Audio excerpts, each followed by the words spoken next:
Yeah, go on. Keep running. Don't waste your breath. Shit!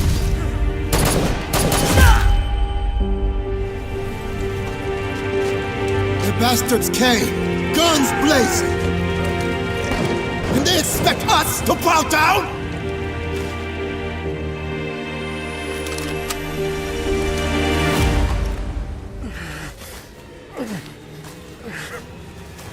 This? What you're fighting for?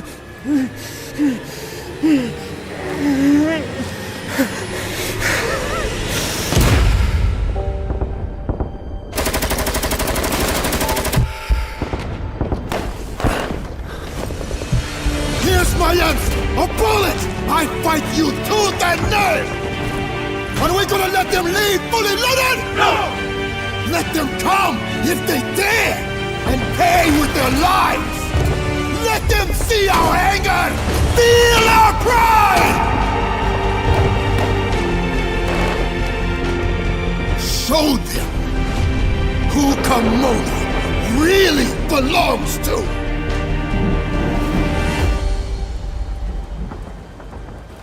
I will fight for her until the end.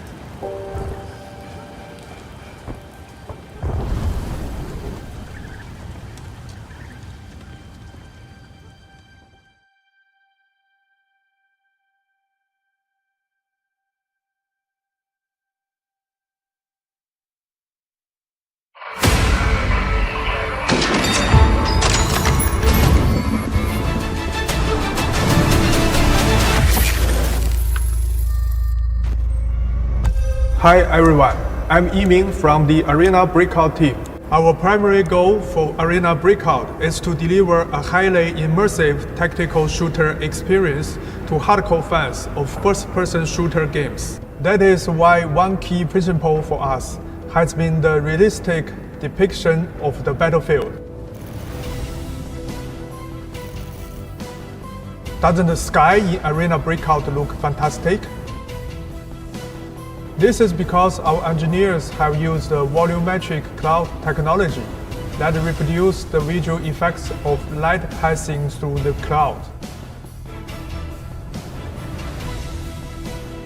Apart from volumetric cloud, we've also tapped into several other graphic techniques, like the environment light mixture, to make the game even more realistic. You can be at the farm with the sun right overhead at noon, or watch the sunset at dusk in a shady spot in the forest. There's also the question of sound. In Arena Breakout, you must use sounds to determine the enemy's position and gain the upper hand, to create a more immersive experience.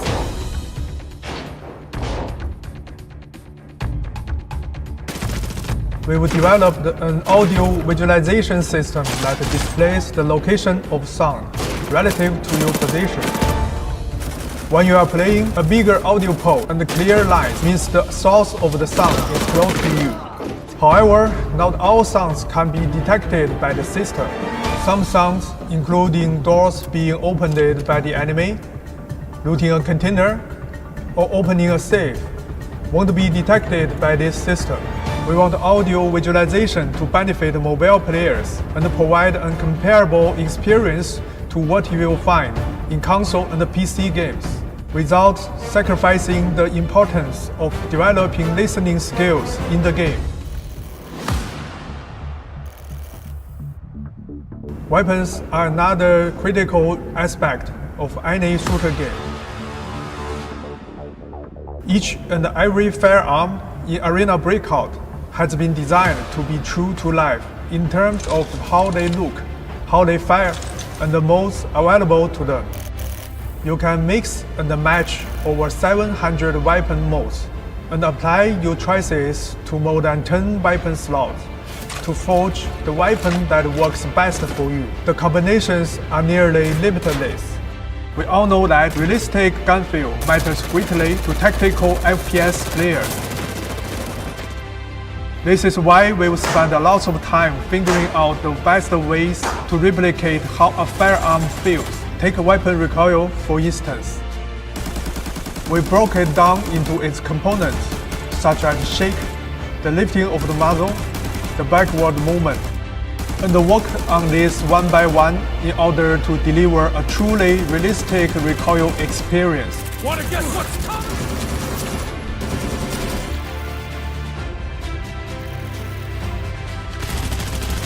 In Arena Breakout, the battlefield is full of variables and unknowns. This is a game that rewards taking risks. Win, you take everything. Lose, and you start from square one. This is a game of tactics and strategy. First of all, even before you enter a match, you can shape your combat capabilities based on your preferences.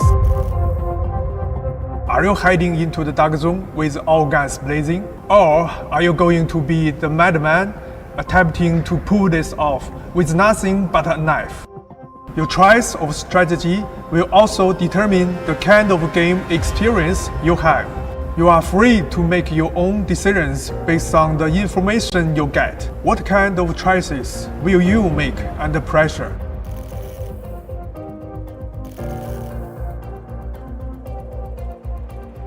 We've also taken great pains to make great maps. I will use the formula, a map most players should be familiar with, for an example. This is the first map we created for Arena Breakout to create a map that is full of interesting tactical space. We first laid out different zones in terms of value. We placed points of interest across the map to vary expected gains, risk, and travel time. These POIs also interact with each other to form the distinctive landscape of the farmland. A map like this makes for a highly dynamic and immersive experience as players engage in both a battle of skills and strategies. A battle that requires them to contend with changes that occur in the field, and the emergent interactions between players with different skills and gear. I want to let you all know pre-registration for the game starts now worldwide, and we hope to officially launch in very near future. It's time to shoot and loot.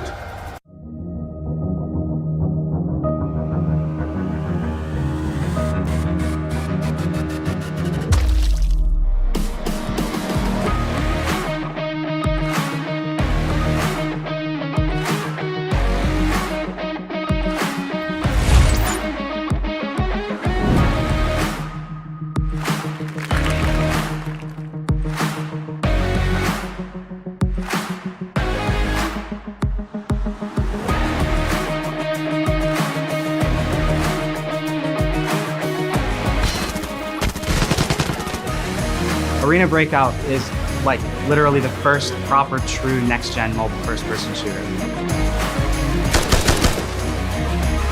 Just overall, there's a lot of customability and just uniqueness that, like I said, we haven't seen in other types of shooters before.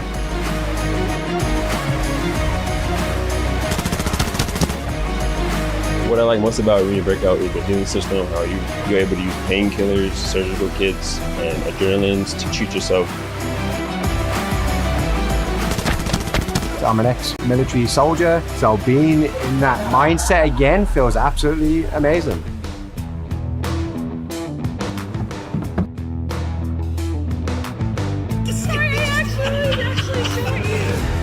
It actually speaks a lot for how polished Arena Breakout is, because I don't play a lot of mobile games and stuff like that, and the fact that I was able to dive into this one of these, it was so comfortable.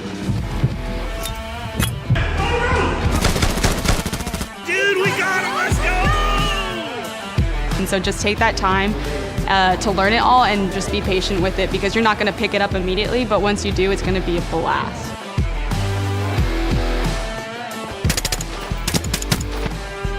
Just go and play the game. You will die a lot, but that's how you learn things. Take it a little bit slower than you would the other games, because like I said, it's high risk, high reward.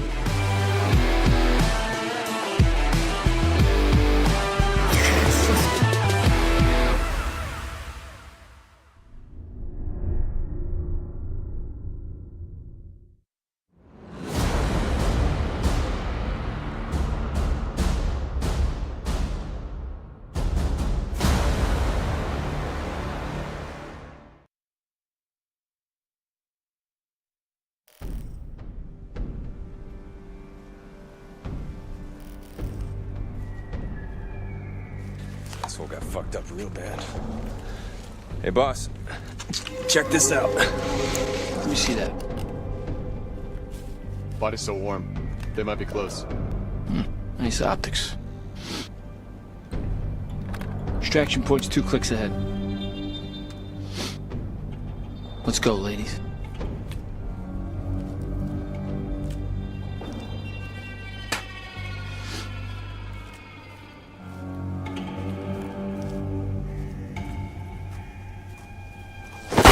Sniper! Fuck is he?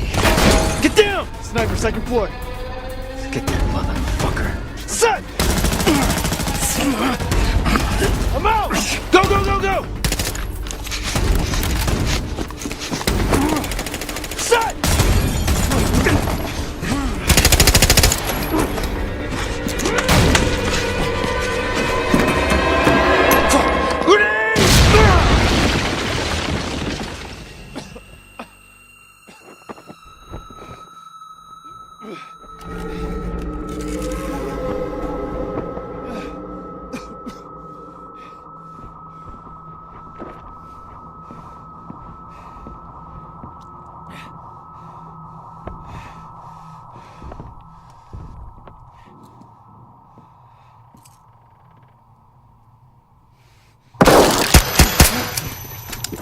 Fuck! Oh shit, that was close.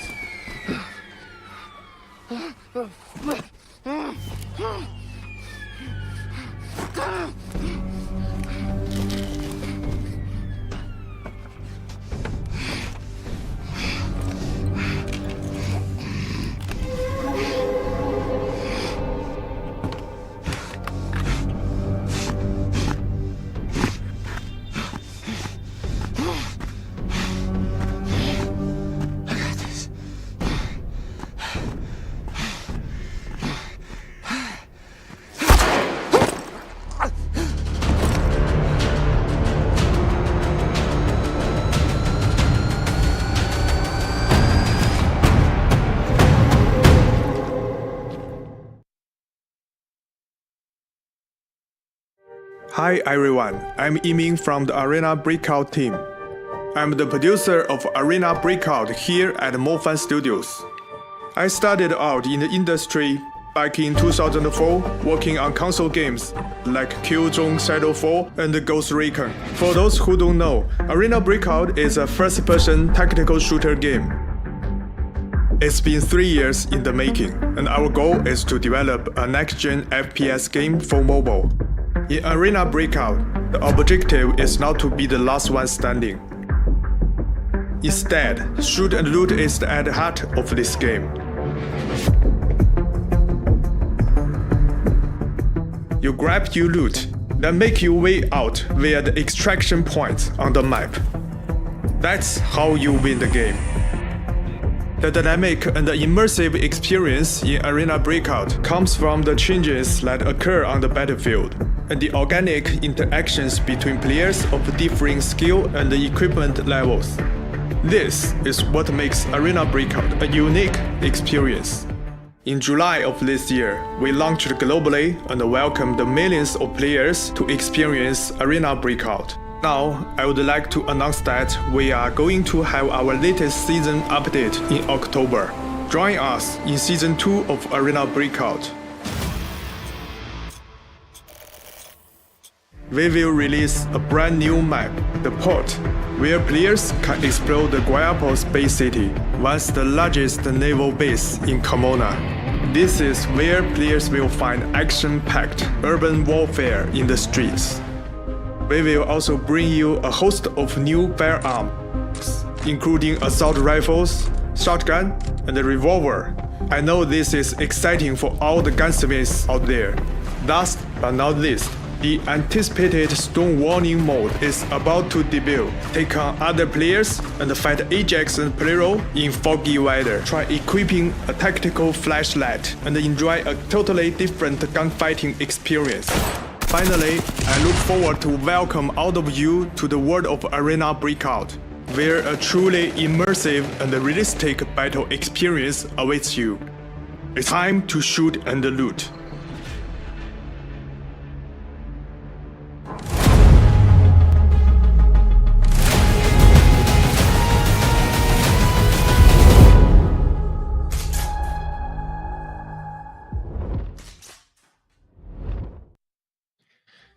Welcome back to Arena Breakout's Golden Lions Legion series, and today, we've heard you've been asking to see one particular individual back in the competition, and we are going back into a kills-focused set of rules today.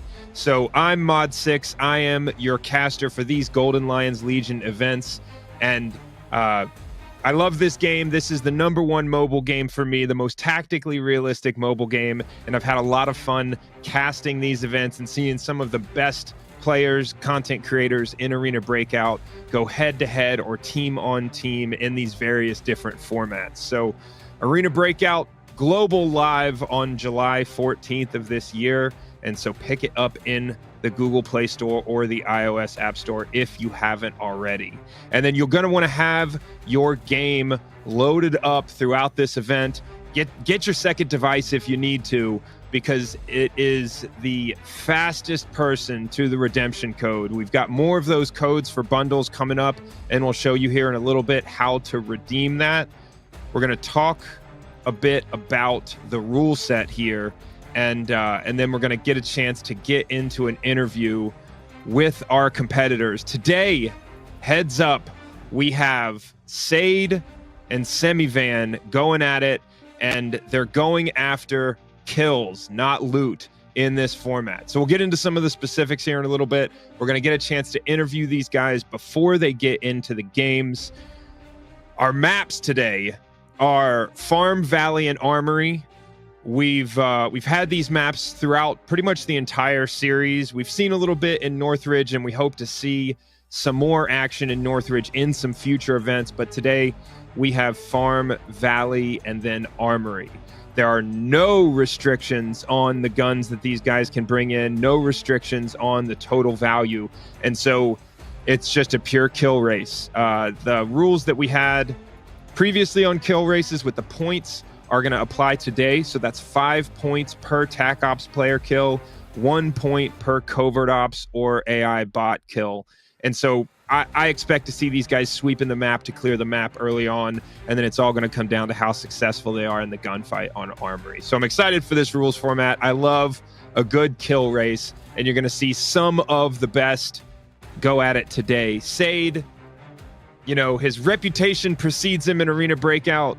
He's an Armory specialist, and he's got a long list of accomplishments in Arena Breakout events already. And then SEMIVAN, you've seen him on the Arena Breakout main channel. And in his last Golden Lions Legion event 2 weeks ago, this dude had all the kills. No problems at all with the kills, but could not come out on top with loot. And so we saw him crush it in those gunfights 2 weeks ago, and we expect to see a battle today.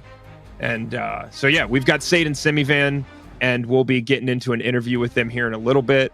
We're going to be giving away 15 of the CD keys, those in-game redeemable codes throughout the event.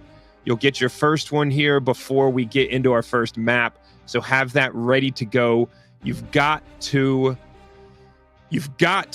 be fast on those. It's the first come, first serve, one-time use codes. We do 5 at a time, and so you got to be quick. And yeah, but in this rules, it's just a pure kill race for these guys. They can bring in the ammo, the armor, the grenades that they want. They are going into these games solo today as well, and so it's going to be very little looting going on. You may even see them not even bring a backpack. They're going to bring all that they need to get the win in the gunfight, and then that's about it. So we should have an action-packed couple of maps here coming up. So in the format, it's going to be the same that you've seen up to this point, with SADE and SEMIVAN going head-to-head. Best chance they end up in the same on the actual same map as each other is in the first game of each map here. We're going through Farm, Valley, and Armory, and then it's going to be a 30-minute time period on the map for each of these players. The clock's going to be continuously running. They can get as many games in as they want in that time period. So we're going to hop into an interview now with these two guys and see what the plan is, and see what they think coming into this kill race. Yo. Gentlemen, we've got SADE and SEMIVAN here in a kill race format coming at us. SADE, you've had some success in these events up to this point.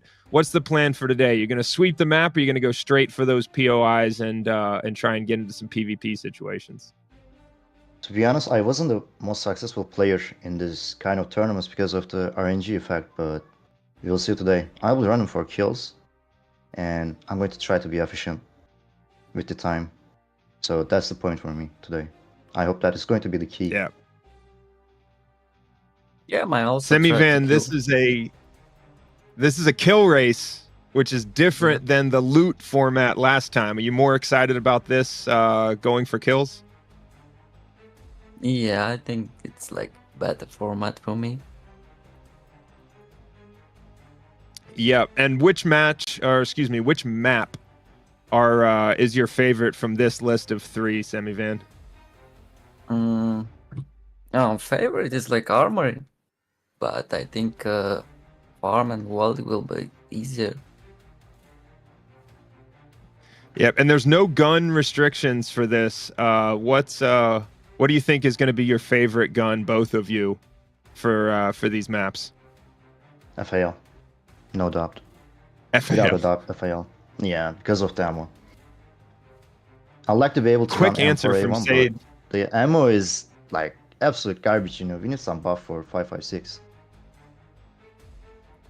Yeah, so big preference for the FAL over the 5.56 gun. SEMIVAN, what gun do you think you'll be playing with most?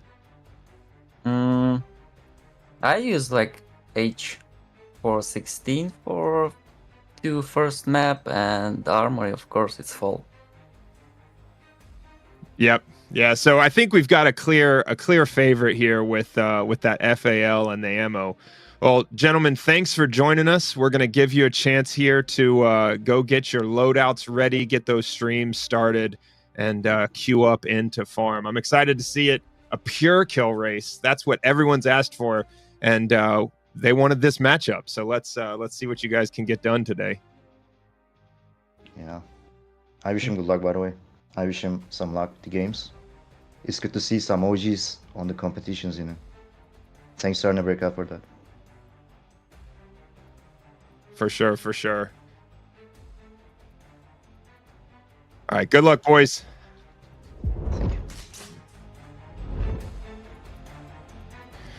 All right, so I think it's very clear. These guys are some of the top players in pure PvP gunfight success, and both of them, when it comes down to Armory, it's the FAL all day, and it's because of that ammo choice. And while the M4 and H4 are some of the most popular guns in the game, they are definitely limited in the quality of the ammo on the top end and how expensive that stuff is. So yeah, I think we'll be seeing a similar style from both of these guys. They're going to be rushing for PvP opportunities. And really, when we have a kill race format, really the biggest RNG factor is going to be on farm and valley. We've seen this format, and we've seen players that spawn into the game in that tier 6 armor. That's not necessarily what they're looking for today. They just want to get the most number of PvP opportunities. And so if they jump into a game and the other teams that are on the map are also solos, that limits the total number of points that they can get from this format on that individual game. So they're going to have to make some quick decisions here, because going for pure kills, that also means that once they determine there's not enough opportunity on the map, they can immediately hit the extract, reset, and get in another game. So they can iterate this as many times as they want until that 30-minute time period is up, but they need to extract or die to lock in those points. Frankly, they still get the points for the kills even if they die in game, but if they're MIA, then those points may not register on the scoreboard here. So with that format, they're going to want to iterate as many of these games as possible and go after those gunfights. Now, we've got the process for redeeming the codes. We've got our first codes coming up here in a little bit. What you're going to want to do is be loaded up in Arena Breakout. You're going to go from your main screen to that events button on the far right of the screen, that star icon. Go to code redemption, hit that go button, and put the CD key in. You've got to be quick. They're one-time use, first come, first serve. We're going to show you 5 at a time here, and that will give you the opportunity to pick up those bundles with that higher level armor, guns, ammo, and get into these games and try and go after those PvP opportunities like you'll see SADE and SEMIVAN doing today.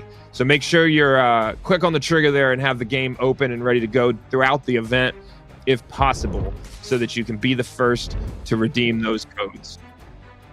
All right, we've got our first 5 codes coming up for you now. Like I said, we've got 10 more throughout the rest of the event. So get your game open, be ready. There they are right below my camera. You've got to be first on the draw with that, but that's going to give you the opportunity to pick up a free bundle of armor, weapons, ammo, and give you a shot at maybe lowering your risk going into your next Armory game. So these guys are both right now. We've got to wait for them to go through the process of starting their stream, getting their loadout, their weapon, their ammo all set up for the first game on farm. And then once they're ready to go, we're going to bridge over to the in-game camera. You'll see the 30-minute countdown timer going for our round on farm. After our round on farm, we're going to jump right into Valley as quick as possible. So we'll have a quick reset. We're going to look at some highlights, look at the scoreboard update, get the official score, and then hop into Valley for another 30-minute round. After that, we'll see our highlights and score updates, take a 10-minute break, give these players a chance to get a drink of water, take a walk around the studio for a minute, and collect their thoughts before we hop into Armory.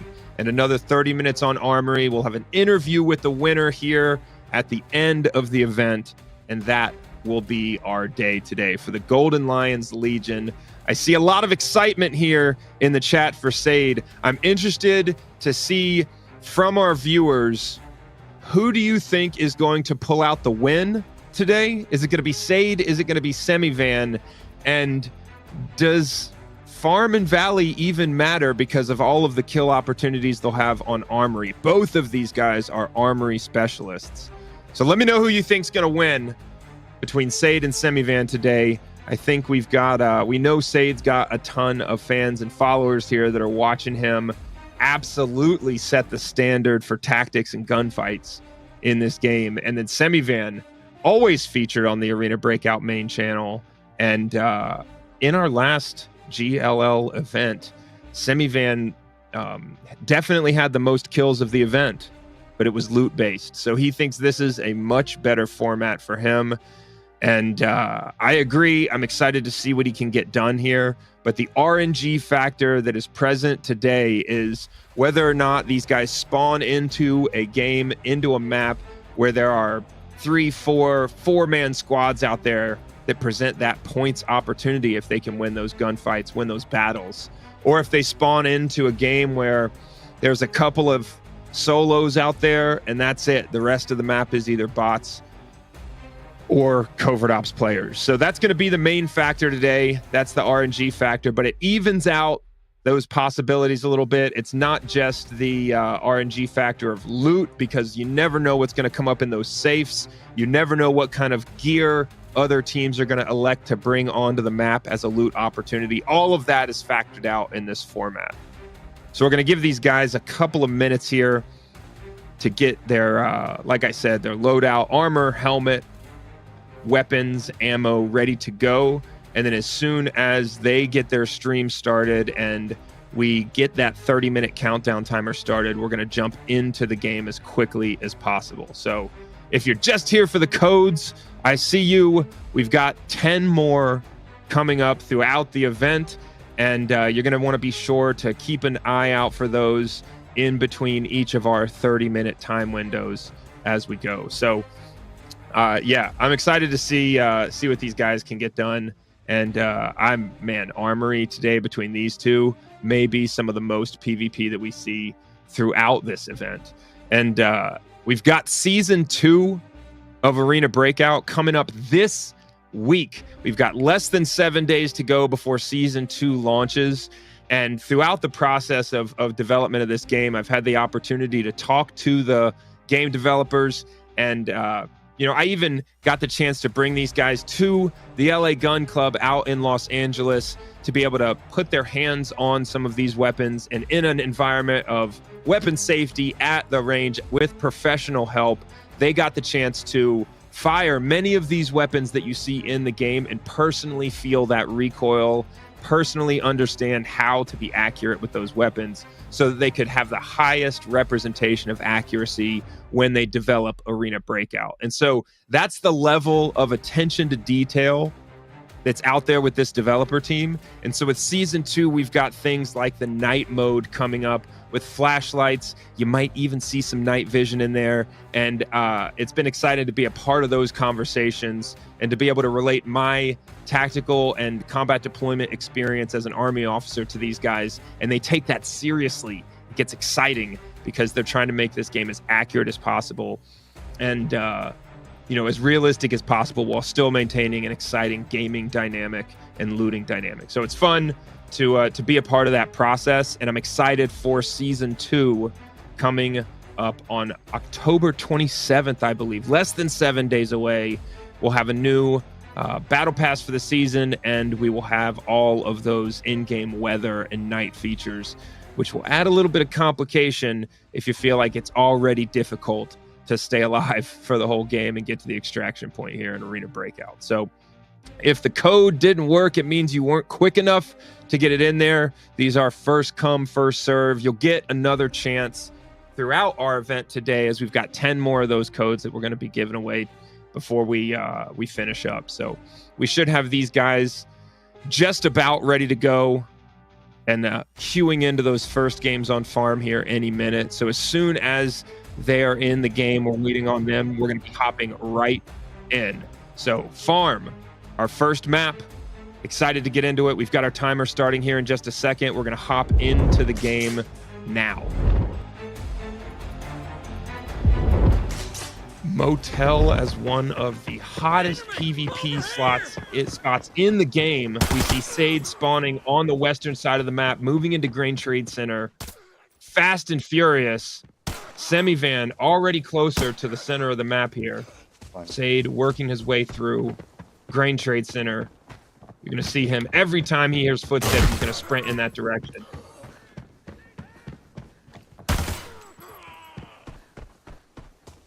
You see the red stem shot in, so he can just keep that sprint. And this is going to be the absolute key. That's a TAC Ops team, it looks like. Bot players? Dropping the first and seriously wounding the second. There's another one. Downs 2, and SADE flowing through the gunfight right now. There's his third. SEMIVAN now moving from east to west across the southern portion of the map.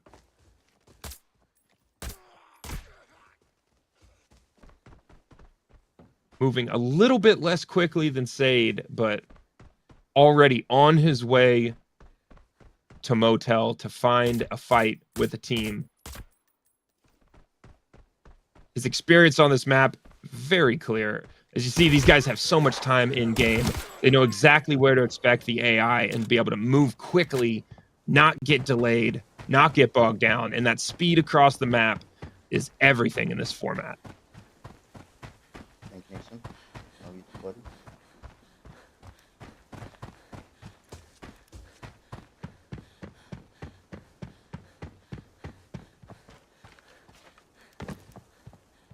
SADE now moving into Motel from the southern side of the map. Shoots out the windows. There's a thing. Highly likely to be the first TAC Ops player here, but takes shots as he gets up top. I cannot even see him. It looks like he is not the first TAC Ops player here. SADE in trouble now. Immediately pushes that threat. That kind of aggression, absolutely key when you're pinched. You've got to clear one angle, so you've got a safe area to retreat to. SEMIVAN now moving through the center of the map at the intersection.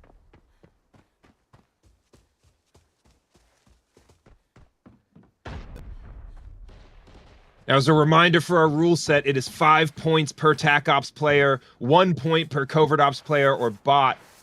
These guys get the points whether they extract or die on the map, but they cannot be MIA at the end of the 30-minute time window. We're going to have a points recap after each game, and the total cumulative points is our winner. SADE now, able to back up enough to have some safety here. Give himself some space with these grenades. Opportunity to peek.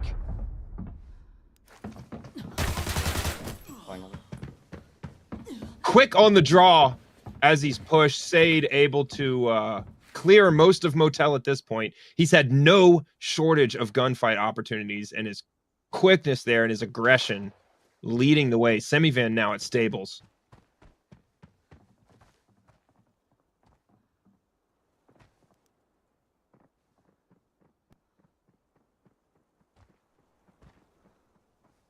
These guys with their aggressive gameplay giving the production team the most challenge today in switching back and forth, as there are going to be no shortage of gunfights, even on farm here.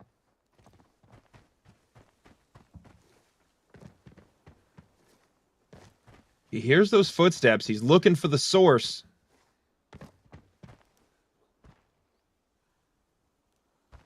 SEMIVAN now slowing down to deal with this threat.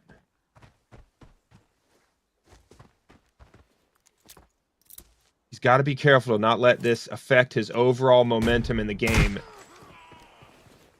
SADE now leaving Motel.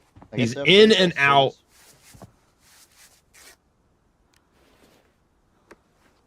Now we may get a chance to see if these guys are in the same lobby.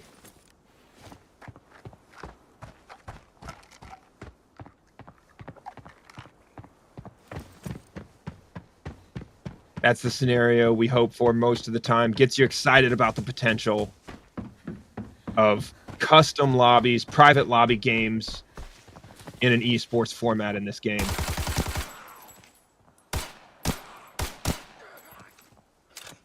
SADE finally being able to drop that bot there. Moving into Stables now.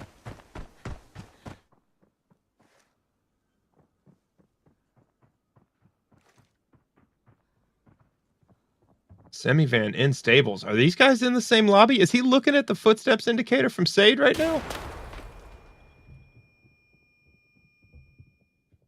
Definitely a TAC Ops player, potentially.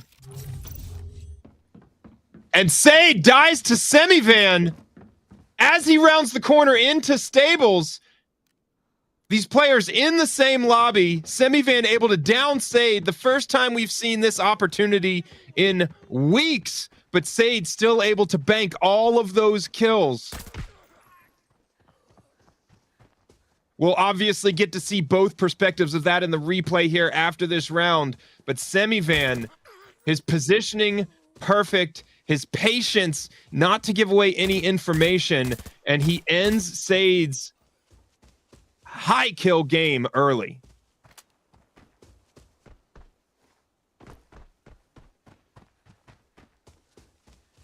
Crazy results so far in this first game, but SEMIVAN now moving through the area of the map that SADE has already fully cleared.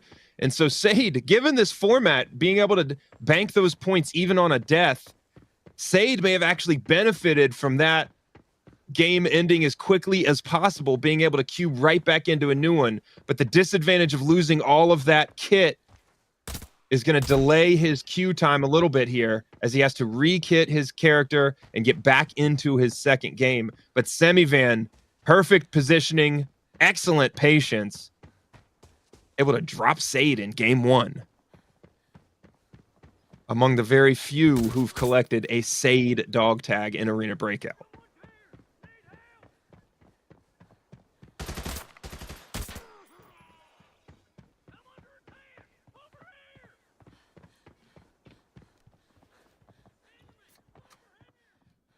SEMIVAN showing no emotion, no reaction to those gunfights, ice in his veins.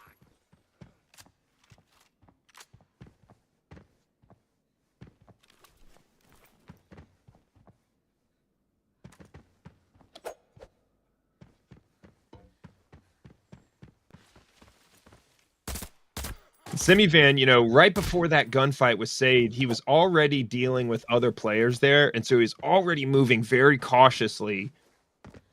And just his change of pace to slow that pace down, some of that luck in the timing, because as he slowed his pace down, as he was being very careful with the other players at stables, SADE was rushing in at a full sprint.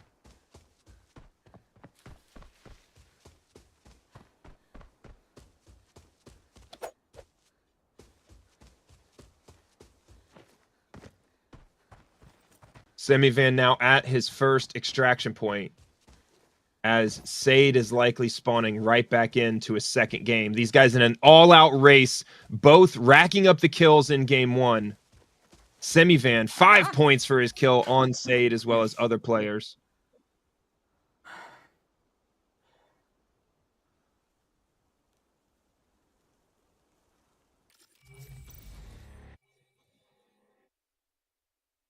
We'll see those numbers on game 1 for SEMIVAN. 19 minutes and 40 seconds left on the clock. 17 eliminations in game 1. SADE back at Grain Trade Center into game 2.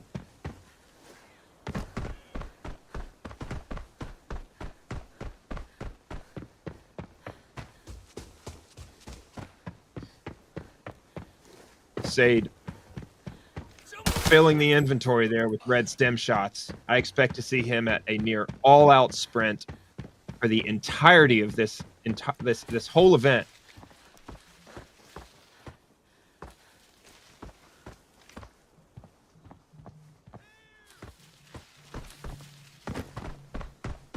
Highly likely that's a TAC Ops player there on the other side of the lake.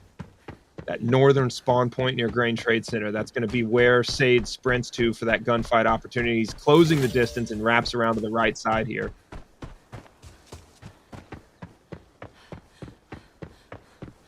Keeping an eye to his left.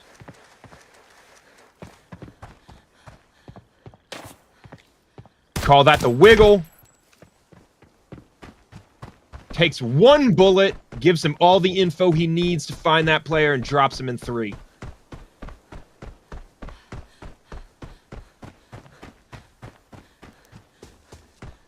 SADE not even slowing down to heal at this point. Took minimal damage in that gunfight, except he's got that broken right arm, so that's something he's going to have to address here shortly, but moving through stables now.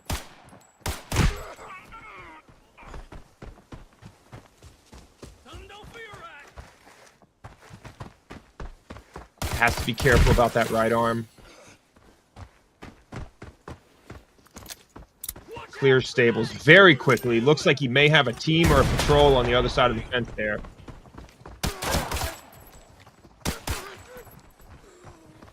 SADE now. Health in a little bit of trouble, but able to easily stabilize that situation and starts the heal.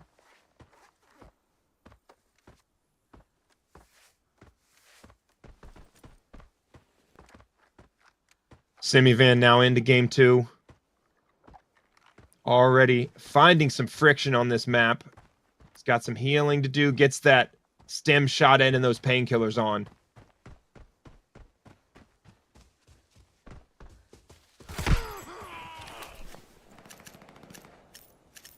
SADE practically an unstoppable force on this map as long as he doesn't run into SEMIVAN. They should be in different lobbies at this point with that time offset.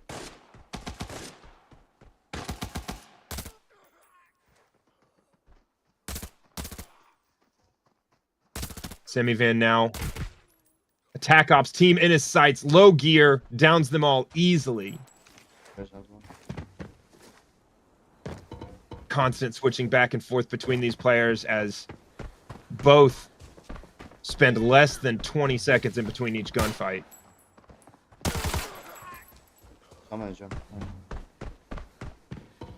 We're going to calculate a kills per minute for you at the end of this event. I assure you that will be some of the highest kill per minute numbers we've seen up to this point in the Golden Lions Legion. SEMIVAN now again working from east to west on this map. Looks like SADE may have gone down there.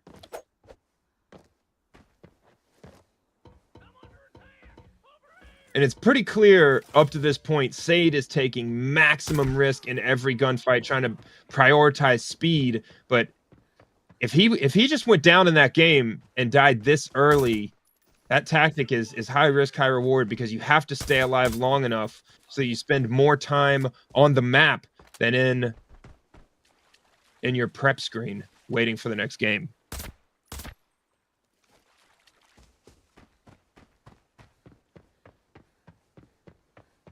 SEMIVAN now flowing through these gunfights.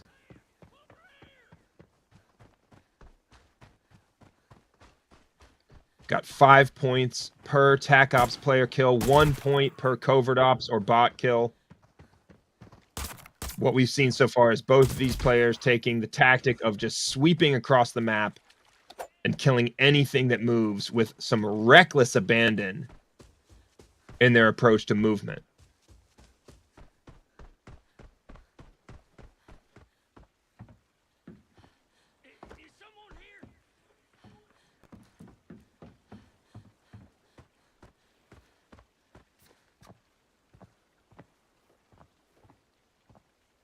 SEMIVAN now slowing down a little bit. He's got that red stem shot and the energy drink, so he's got all of the stamina he needs to be able to sprint as much as he wants here.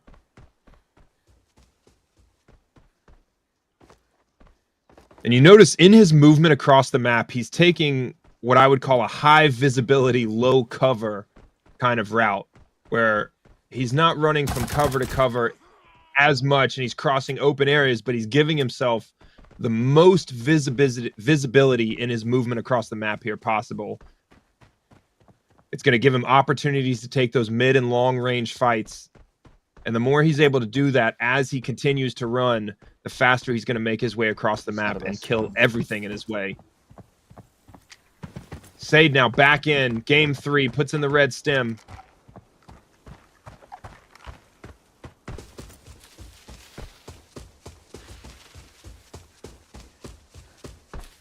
You could only hope to be lucky enough to spawn in as a covert ops player and just loot the trail of bodies that either of these guys are going to leave. See somebody in the chat noticing the potential opportunity there, as these guys, neither of them are taking any time to loot.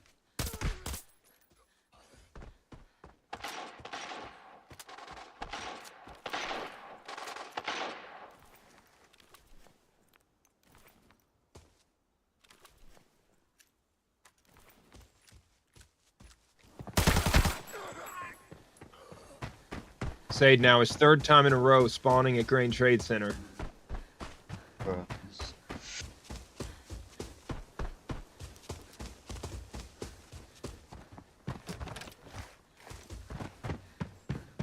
Now, both of these guys getting in gunfights so often, it is impossible to tell who is in the lead. We'll have score updates as we go. We know SADE has 56 points on the board there, you can see on the screen, but we don't have SEMIVAN's updated score yet.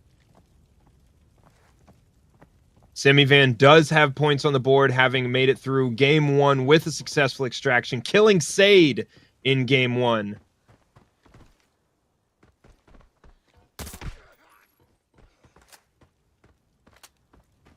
Moving very effectively and efficiently across the map here on farm. Headed towards motel and stables.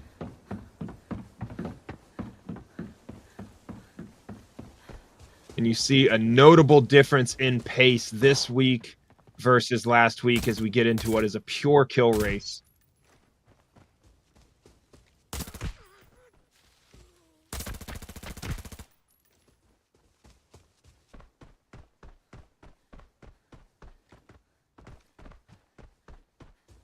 SEMIVAN taking quite a few of these gunfights at mid to long range, whereas we see SADE dealing with these close range threats. SADE's movement technique being a little bit more aggressive. Some might call it reckless, but he's given himself opportunity after opportunity for these kills. SEMIVAN moving a little bit more deliberately to take those gunfights at mid to long range. SADE perfectly happy here, although he takes shots from the window upstairs.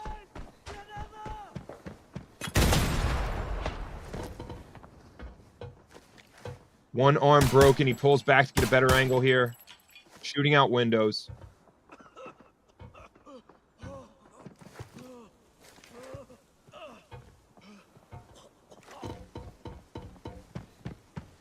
I don't actually waste my time. I don't actually waste my time.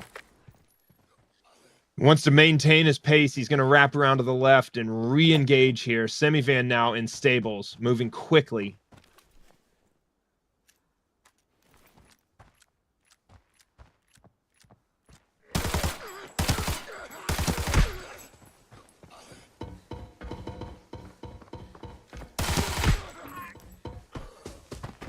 SADE now leaving the motel area, killing every guard along the way.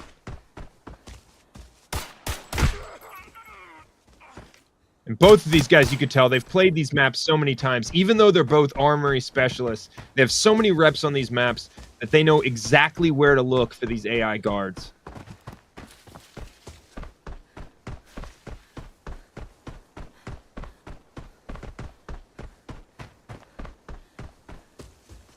SADE now taking the shortest route possible, just beelining for the extraction, looking to get into another game. Coming up on 9 minutes left in our 30-minute time window. SADE seemingly taking gunfights as close to the enemy as he can possibly get.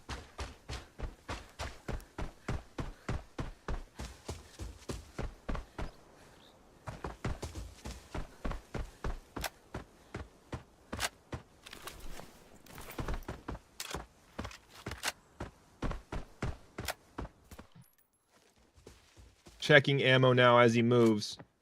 SEMIVAN near graveyard. Potentially in a fight with TAC Ops players, as there is a spawn point over there. Now, SADE's pace of movement across this map, it looks like he gets the opportunity on every bot on this map as he's first to get there every time. Electing to completely ignore his broken right arm. He's got the extraction point right in front of him.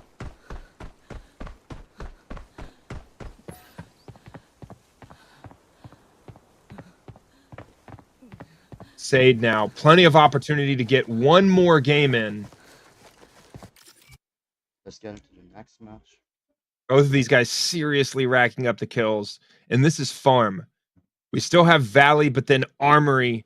Armory is everything in this format. As we've seen, you know, in any format, whether it's kill race or loot, Armory giving the opportunity to completely flip the scoreboard. SADE with 21 eliminations in that game.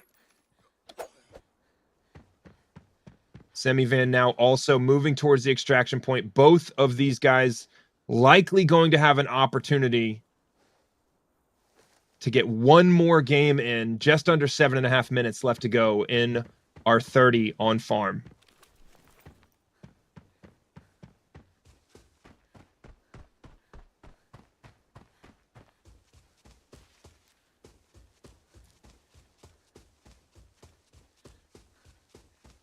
I pity the players who are just trying to have a nice Saturday afternoon. Maybe hop on for a relaxing game or two on Arena Breakout and find themselves in a lobby with either one of these guys. SEMIVAN now hits the extraction point. Just over 6.5 minutes at the pace either of these guys is going through this map, both with plenty of time to get in a quick game, but they have to get off the map to bank those points. Extraction or death. Either way, MIA doesn't get it done. 30 eliminations for SEMIVAN.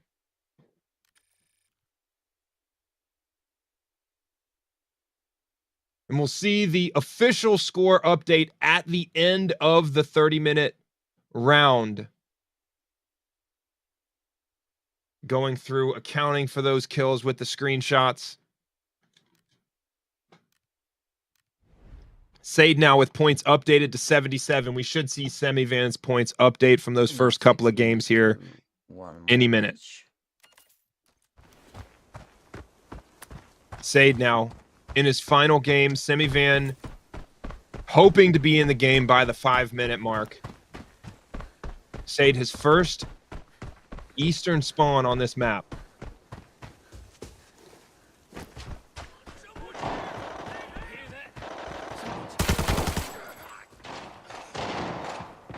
He knows there's a attack ops team to his north. Clearing bots as he goes. A great opportunity to add some points to his total here.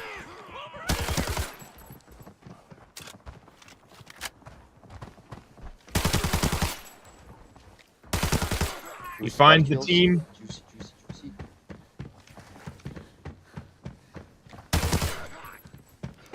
SADE moving at an absolutely murderous pace through these gunfights. Never stops sprinting.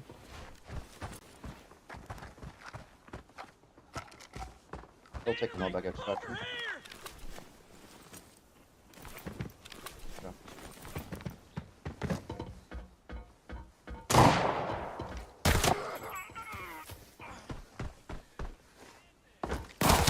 Taking no damage up to this point, but every kill opportunity.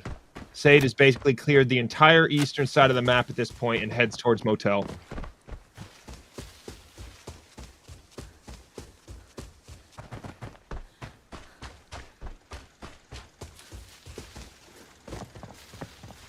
Much more likely on this map on farm to see these low geared or no geared players on the map. But as we get into Valley, that becomes a lot less likely and never happens on Armory. Armory with its minimum gear value requirement, but most players vastly exceeding that if they want to be successful on that map. SADE now slaying bots. Oh, painkillers, I forgot. 3.5 minutes left in this time window. Both players trying to get as many kills here in the last couple of minutes as possible.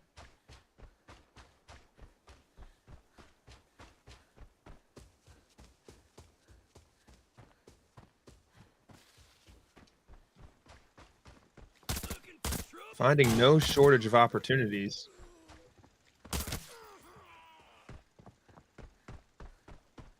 SEMIVAN continues this sprint across the middle of the map.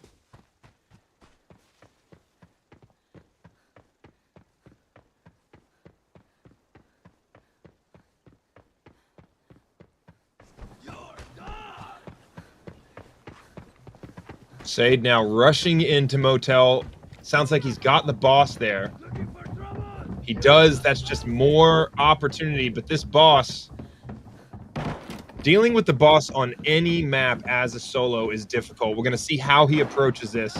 Take notes here, because this is how you address the boss squad by yourself. Although there may be another team here. SADE now, one broken leg, damage to the rest of his body, but downing 3.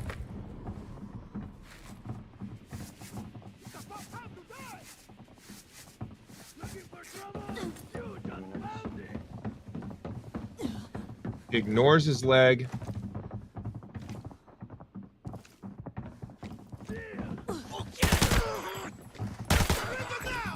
Pushes in to the boss squad. Takes a little bit more damage to the arm there.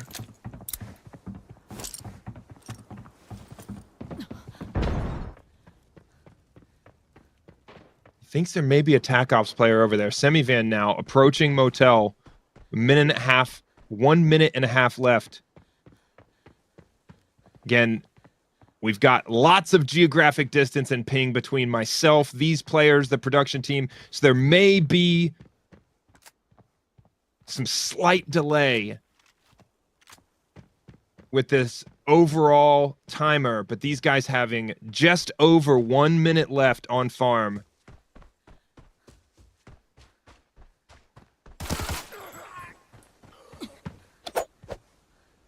SADE now out of Motel, sprinting towards the extraction point. taking no time to heal.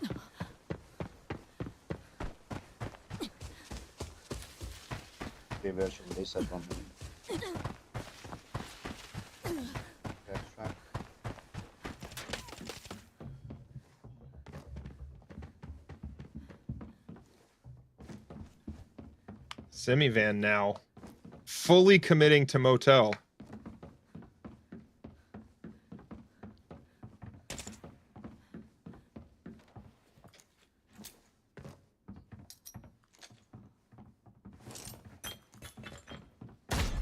Grenade on grenade battle. SEMIVAN takes no damage. The final few seconds here. Not sure if SEMIVAN's going to be able to bank these points. We will see the full updated score here at the end of the round.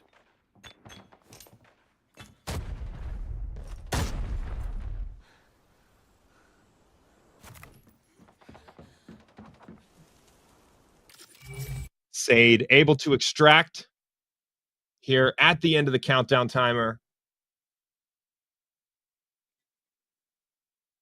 All right, as our production team calculates these scores, SADE with 21 eliminations in that final game will be calculating the official scoreboard update for our games on farm. That ends our 30-minute timer on farm. Both of these players going through the games as quickly as possible. We saw a fast reset after each game, and this is why I love the kill race format. There is never going to be a situation where you see more aggression on the map, constant sprinting across the map for both of these players. Red stem shots are the name of the game so far, and we're going to get an update, and we're going to see it's almost impossible to tell who's in the lead at this point because the action is so fast-paced. But as we get to the highlights and the update, we will find out, and we will get to see a replay of that game 1 1v1 between SEMIVAN and SADE. SEMIVAN having the benefit of the opportunity there, having slowed his movement down, lowered his sound signature, and he could hear SADE sprinting in from a mile away and able to pick him off in that position as he rounded the corner. We're going to get to see some highlights, and then both of these players are getting their loadouts ready for Valley. I don't actually expect to see any major changes with their loadout choices. I think we'll see the same guns that they were playing in Farm, and then we're going to see both of them go into Armory with that FAL. But both using a magnified optic even on Farm, and that's probably all they really need for Valley. Let's get into the recap. We have SADE with 70 total kills, SEMIVAN with 47, a total points outcome in our 30 minutes on farm. SADE leading with 114 total points and SEMIVAN with 71. SEMIVAN not getting off the map in that final game, as well as SADE's hyper aggressive movement strategy and gunfight strategy, allowing SADE to come out on top in round 1. But as we know, this is only 1/3 of the way into the competition. There is plenty of RNG and how many other TAC Ops players will be on the map with Valley and then Armory. Given the way this map works and all of the kill opportunities on Armory could completely flip the script. So SADE coming out on top in round 1, despite losing the 1v1 gunfight with SEMIVAN in that first game. And we're going to jump into some highlights here. Check out the action. No shortage of gunfights to pull from to create the highlight reel for round 1. Both of these players moving very quickly through the early game to clear towards Motel and constantly running into those TAC Ops gunfights in Motel. SADE with the hyper aggression throughout this first round. SEMIVAN able to down SADE in that first game, but really the main outcome of that 1v1 is that it delayed SEMIVAN's extraction from game 1. And SADE, having cleared most of that map, was able to get more eliminations in that game despite SEMIVAN winning the 1v1 battle. And on farm, we'll see this more often than on any other map. Those ultra low geared or no geared players, SEMIVAN making quick work.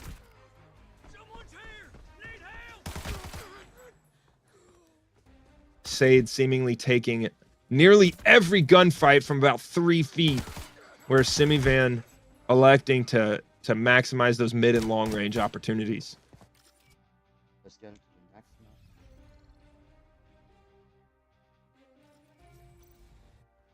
Both players quickly iterating these games, trying to get in as many reps as possible.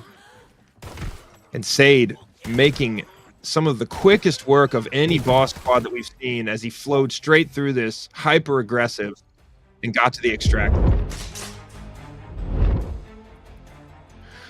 Whew, an exciting first round. This is the kill race format. Both of these guys playing a hyper aggressive style, but SADE likely edging out SEMIVAN's aggression at this point, as SADE constantly sprinting through the gunfight with so much momentum that he's taking most of those fights at extremely close range. So that clearly being the winning tactic for Farm, but these guys are getting ready for Valley. We'll be hopping into Valley as soon as that 30-minute timer starts, as soon as they're queuing in to that first game.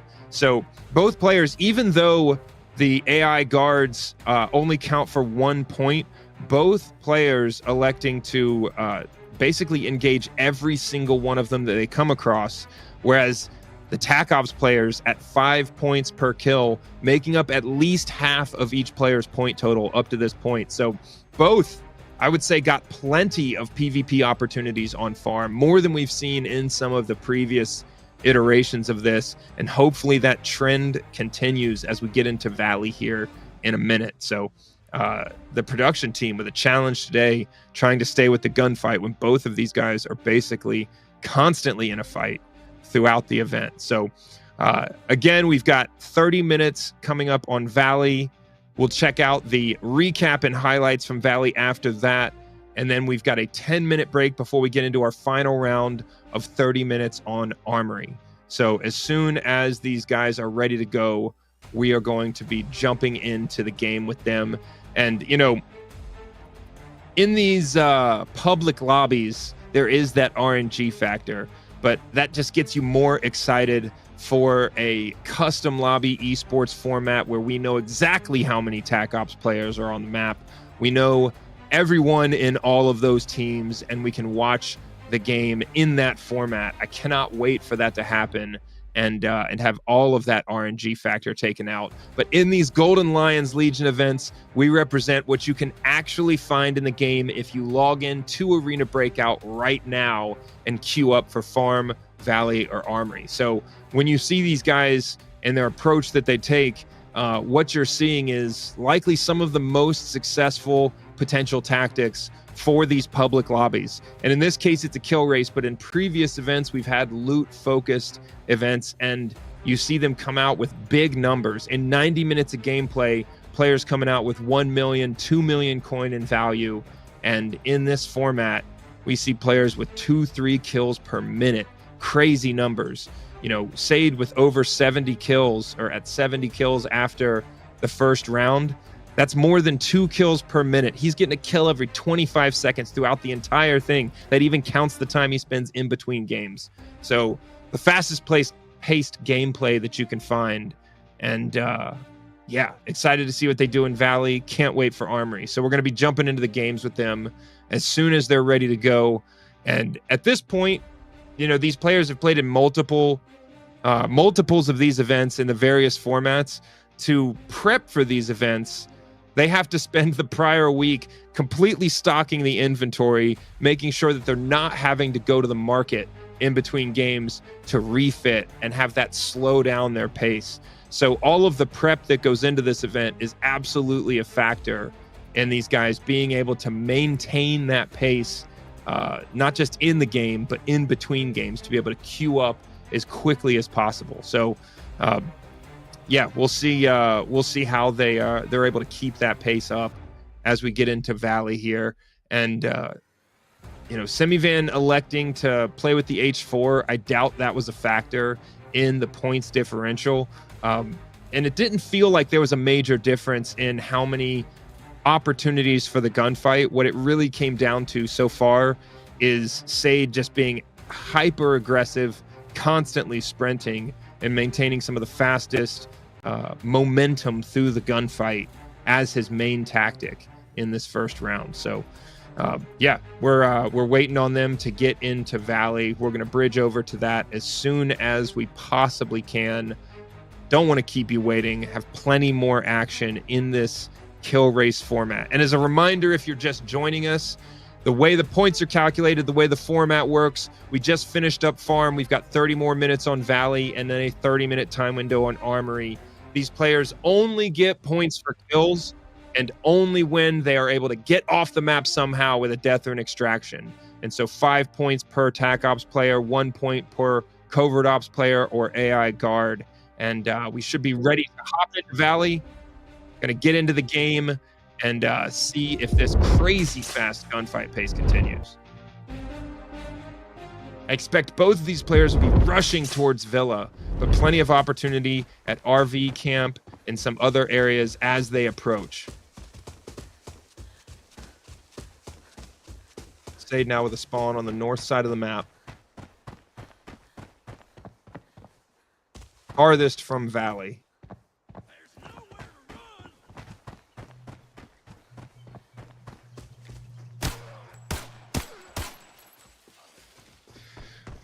In Valley, a more spread out map, even more valuable to keep up that pace of movement across the map.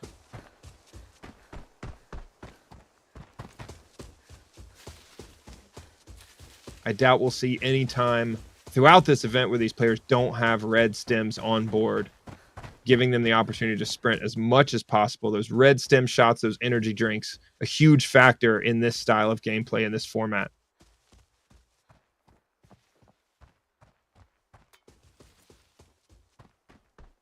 We'll have 10 more redemption codes coming up here. Expect to see the next set of them on our next break. Give you an opportunity to maybe try out some of these hyper-aggressive tactics. We see SADE electing to go towards RV camp to clear that high ground first.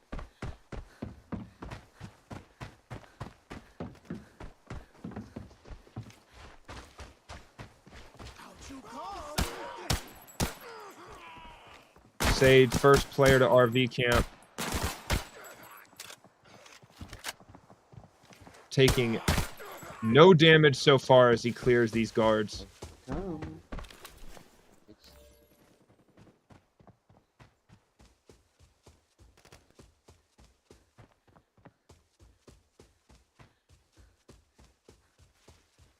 SEMIVAN moving up towards that high ground.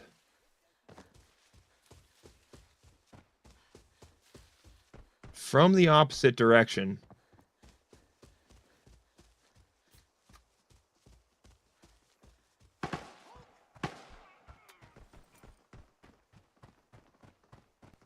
Here's the action on the high ground. Definitely TAC Ops players up here. Goes down. Looks like he died to SADE. He did. SADE is able to get it back. We get another 1v1. Both of these players queuing into the same lobby. Now remember, both of them are in the EU region. SADE able to quickly take that high ground and establish the position there. SEMIVAN coming up from the low ground and around the corner at the disadvantage, and SADE gets it back.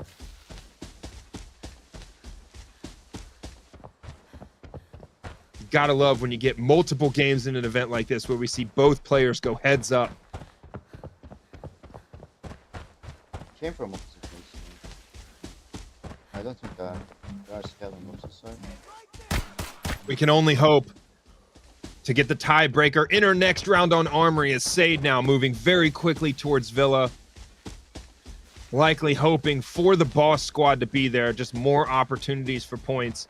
And we're going to get to see how the 1v1 impacts that early momentum in this round. We're down to just over 24 minutes left. Doesn't look like SADE has stopped to loot at all, so this helicopter extraction being the closest and fastest extraction point, he's going to need to pick up some dog tags in order to be able to activate it.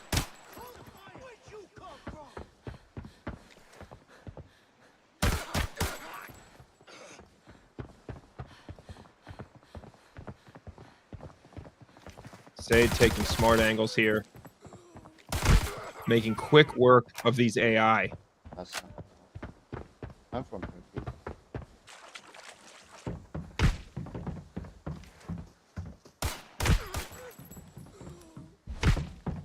Holy fuck. Oh. Stream is good now.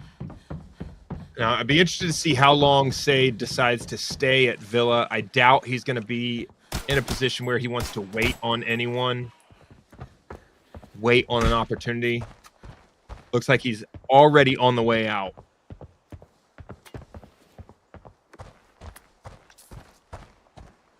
Thank you, Judy. SADE quickly in and out of Villa. Hits another red stem and hits painkillers. Let's change it.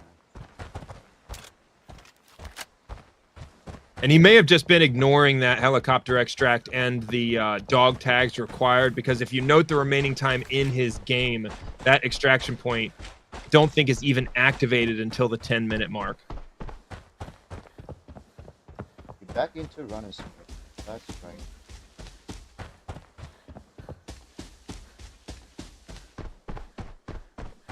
SADE now headed to the extraction.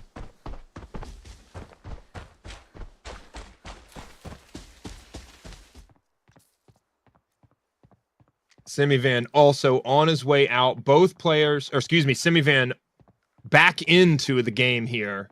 Game 2 after losing the 1v1 to SADE, but he's already into game 2. This may actually give him some early momentum on the kill numbers. Although SADE likely having more kills in game 1, he's still not quite off the map.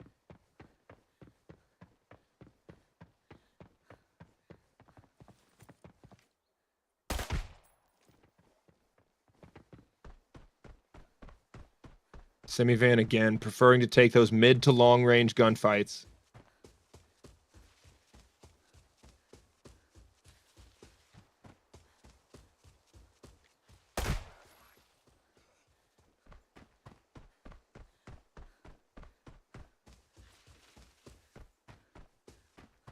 SEMIVAN now switching to the RPK, abandoning the suppression.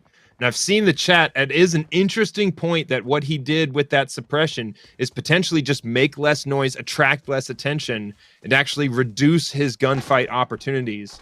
Whereas SADE, from the beginning of this event, unsuppressed and recklessly running into any gunfight opportunity. SEMIVAN here with a chance to third party this fight.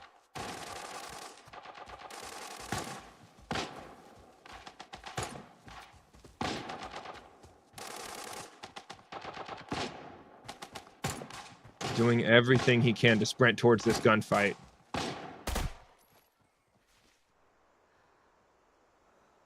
SADE now at the extraction point after game number 1.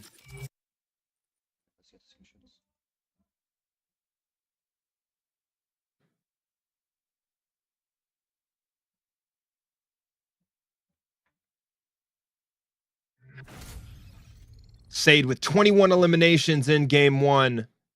But SEMIVAN already into game 2 and racking up those kills. Working his way through Valley Village.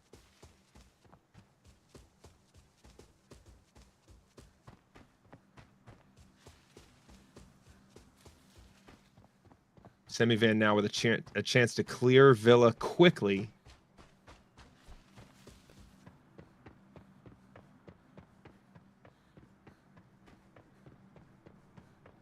Sprints straight into Villa. Again, these aggressive, fast movement tactics, a result of this kill race format. In and out of Villa, looking for potentially another team or the boss squad, and finding neither.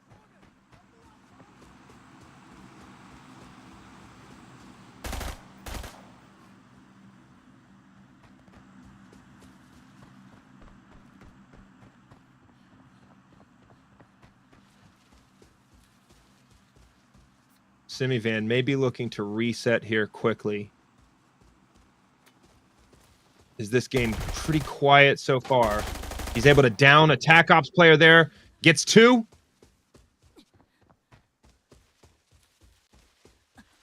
Broken leg, but with those painkillers and the stem shot on, he's got plenty of opportunity to continue moving quickly. Surrounded by footsteps now.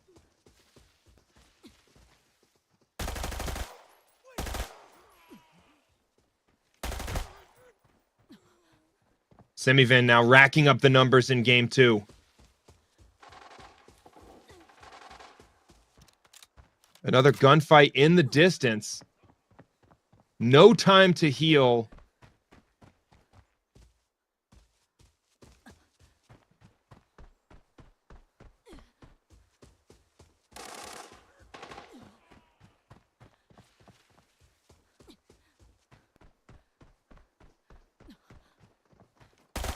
SEMIVAN now approaching the tower, sees his targets. Look to all be TAC Ops players who now have the high ground on him. He's in a tough situation.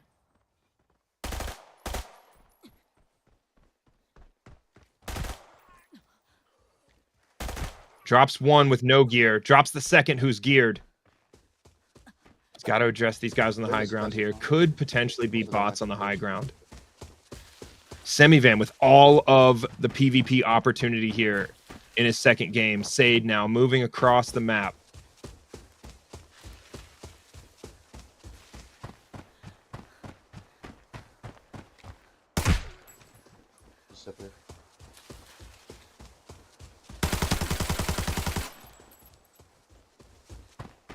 Could have been a TAC Ops player there for SADE.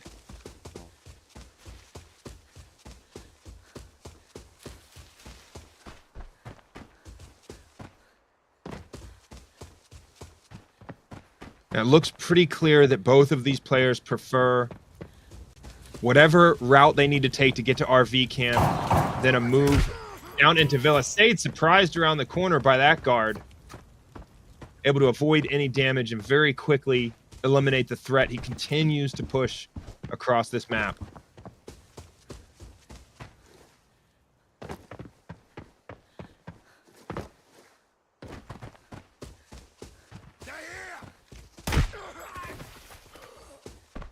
SADE, the king of the 3-foot gunfight.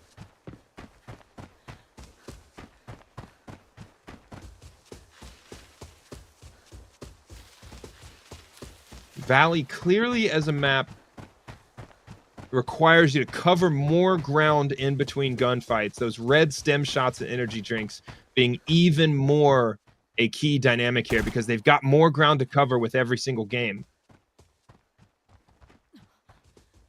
Getting close to the halfway point now. 16 minutes left on Valley for these players.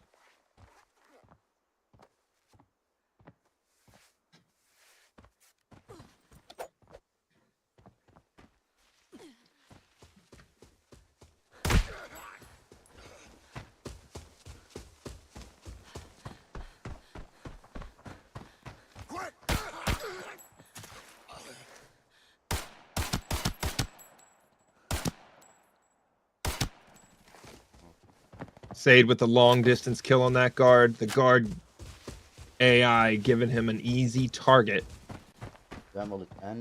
Looks like he's headed straight towards Villa. And we are going to play Armory.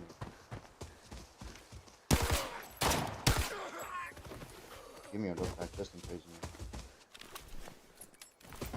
Let's change the map. TAC Ops kill there, picking up the dog tags. Looks like SADE is going to collect dog tags for that helicopter extract in this game. You have 30 minutes per map.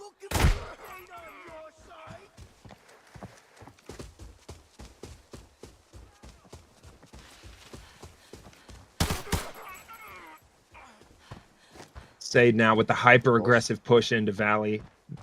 Villa. My dear friend. He may have an opportunity to down that boss squad now. SEMIVAN with this extraction. Game 2, first successful extraction, having lost the 1v1 to SADE in game 1. Quick to get off the map, an 8-minute and 22-second game on Valley.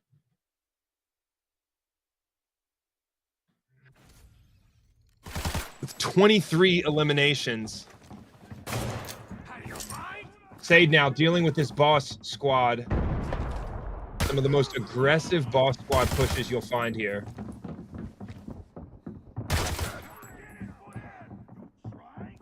He's going to hold this corner. Now, there's a danger in that, though, as there is a long angle where you can get shot in the legs there. He's going to reposition, which is probably one of the best tactics you can use with these boss squads, is they push very, very quickly. They are much more aggressive than the other guards on these maps.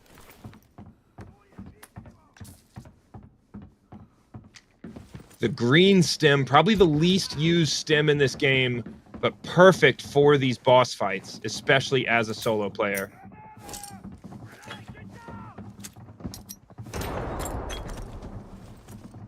SADE gets a peek around the corner.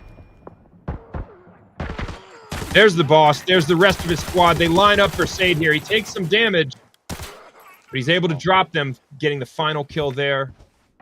He does. Doesn't sound like there's any more threat. Breaking both arms. Now, when you have broken limbs, you have to be careful on the jump. Possibly a TAC Ops player on the backside of Villa there.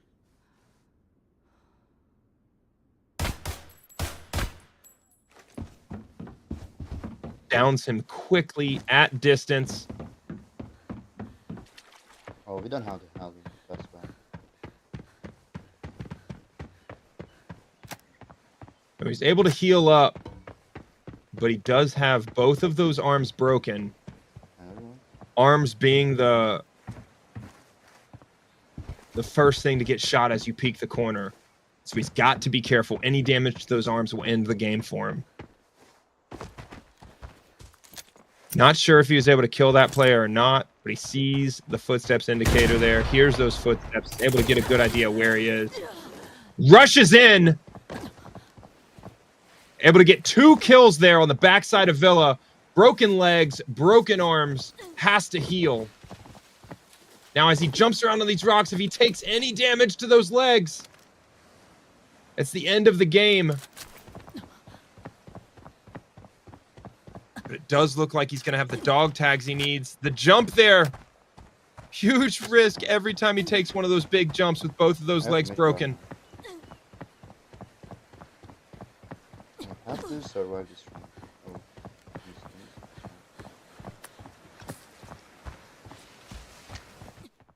Able to disregard some of that risk as he knows he doesn't need to survive to bank those points. SEMIVAN now into game 3.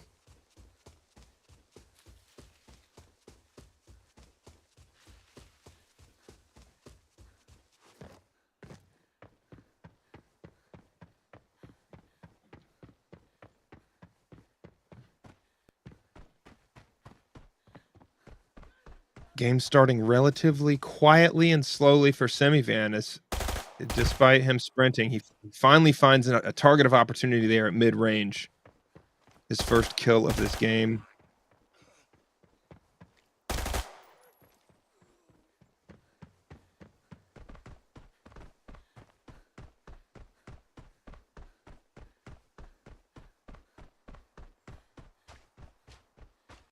Elects to take some of the high ground here, give himself the best field of fire as he moves across this map.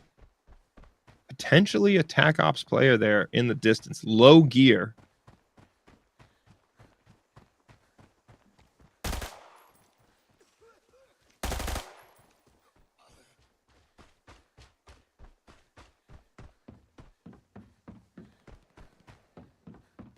SEMIVAN looking like he's headed towards RV camp.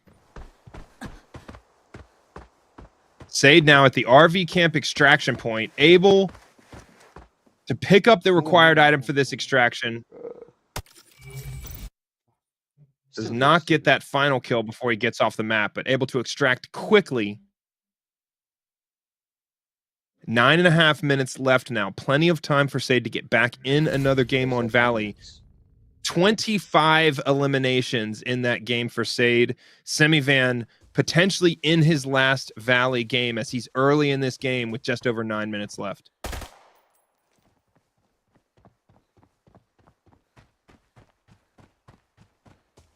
shoots up towards RV camp. We'll see. He's got a decision to make here on whether he goes straight into Valley Village and into Villa. That looks like that's what he's going to do.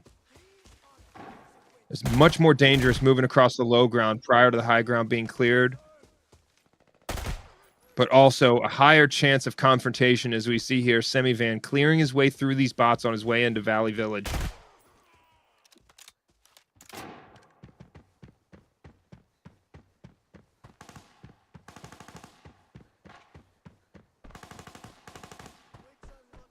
Here's a gunfight in the distance.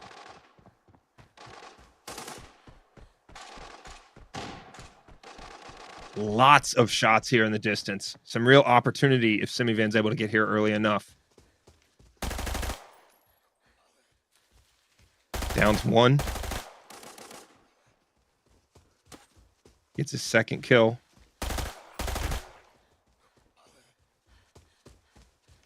Clearing across the map at this point.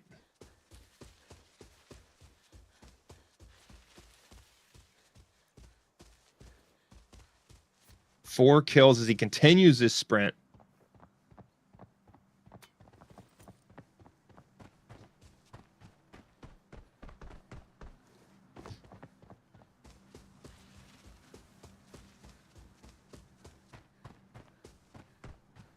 SEMIVAN now likely going to head straight to the extraction, although he is going to be seriously pressed for time to get in another game. Under 7.5 minutes now left in this 30-minute time block on Valley.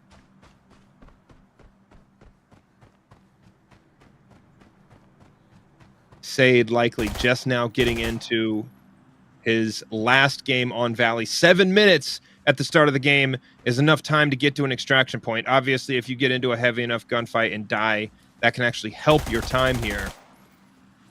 But with SEMIVAN at this pace, he's still clearing these guards across the map. Those AI bots providing some targets of opportunity, but only 1 point each. He likely has another minute before he gets off the map, potentially a minute in the reset, giving himself less than 5 minutes for a final game if he attempts one.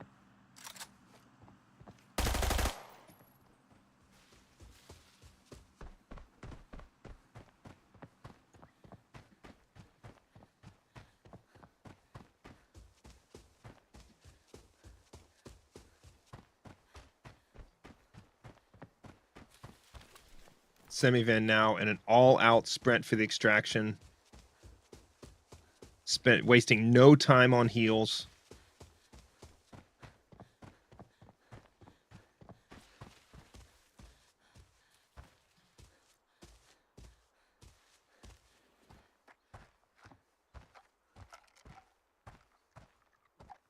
He got a decision to make here as he's close to the extraction point, but limited on stamina. In most situations, it'd be a waste to use the red stim there, but could potentially shave off a few precious seconds. He gets to the extraction point now with less than 6 minutes left.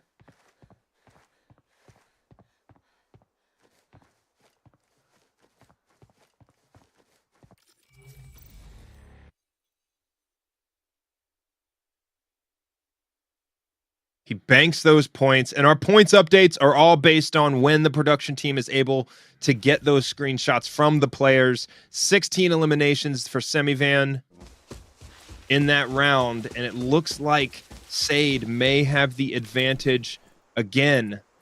He's into this game, picking up dog tags.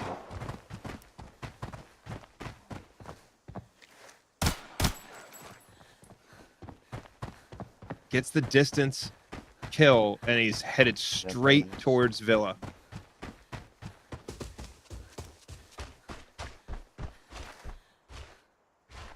Yes, would help.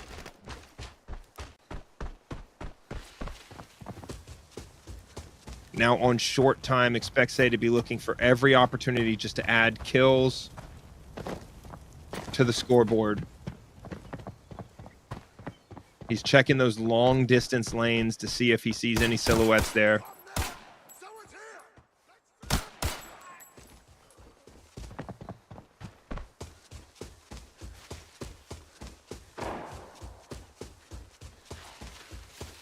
A chance to third party a gunfight.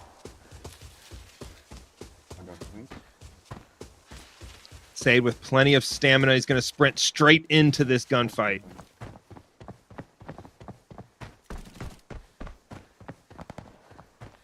Here's those suppressed shots. Sees the bots moving towards the threat. Some of those, that might be the TAC Ops team there as he downs 4 in a row. There's your hat.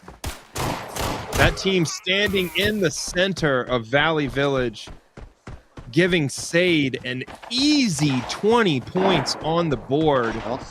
Catches them at the perfect angle and put on their heels. SADE now with less than 3.5 minutes left. He knows there's a fight on the high ground.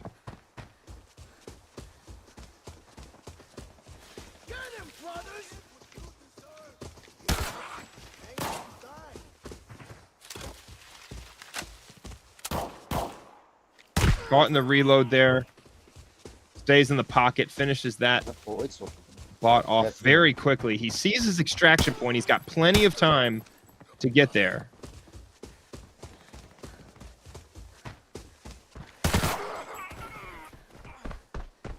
He's going to take a quick look at this high ground. Just under 3 minutes left. If he's able to finish another gunfight here on the high ground and make it to that extraction point, SADE is perfectly timing and maximizing his opportunities for kills here. Adding 2 more points.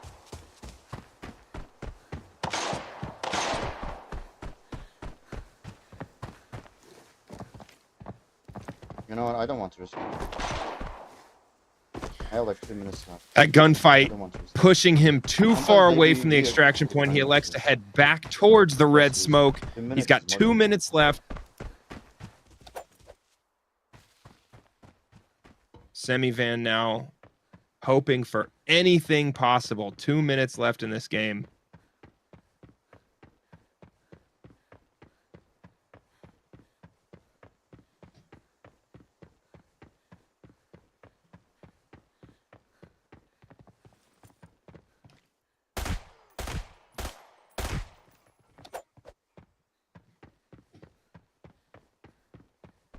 Adds 3 to the total, but he's got to get those in the bank by getting off this map somehow.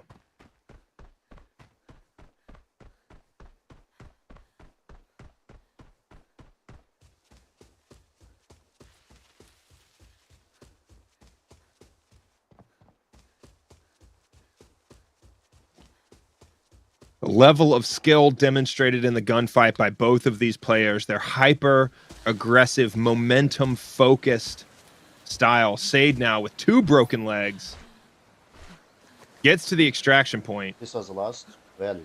But these guys making like these 3 TAC rounds, Ops teams it's really good. look like bots stuck in the mud as they completely overwhelm entire teams of 4.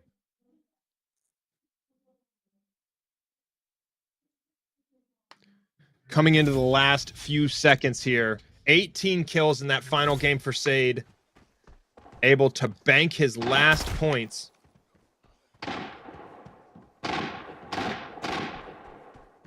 SEMIVAN now with basically no time remaining.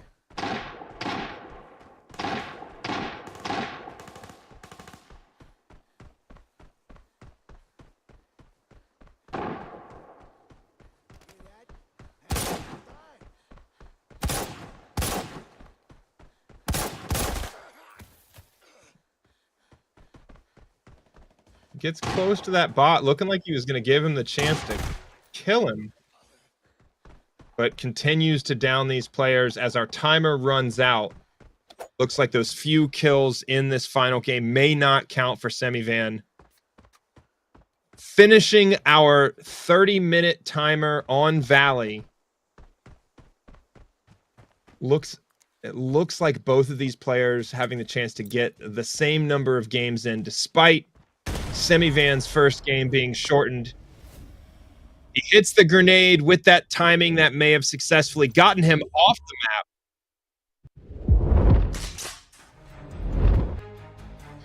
And a slight difference in pace on Valley as a map. You know, there's much more ground to cover in between those points of interest. The AI guards are more spread out on the map. but both of these players finding no shortage of gunfights, and it looked like SADE had a little bit more momentum, but SEMIVAN potentially getting off the map in time with that grenade at the end could have gotten one more game in than SADE. So a couple of different factors here going into who may have ended up on the top of our scoreboard for our Valley round. We're going to see our Valley round total points. We're going to see the total cumulative points up to this point in the competition today. And then after a break here in a little bit, we will be heading into Armory.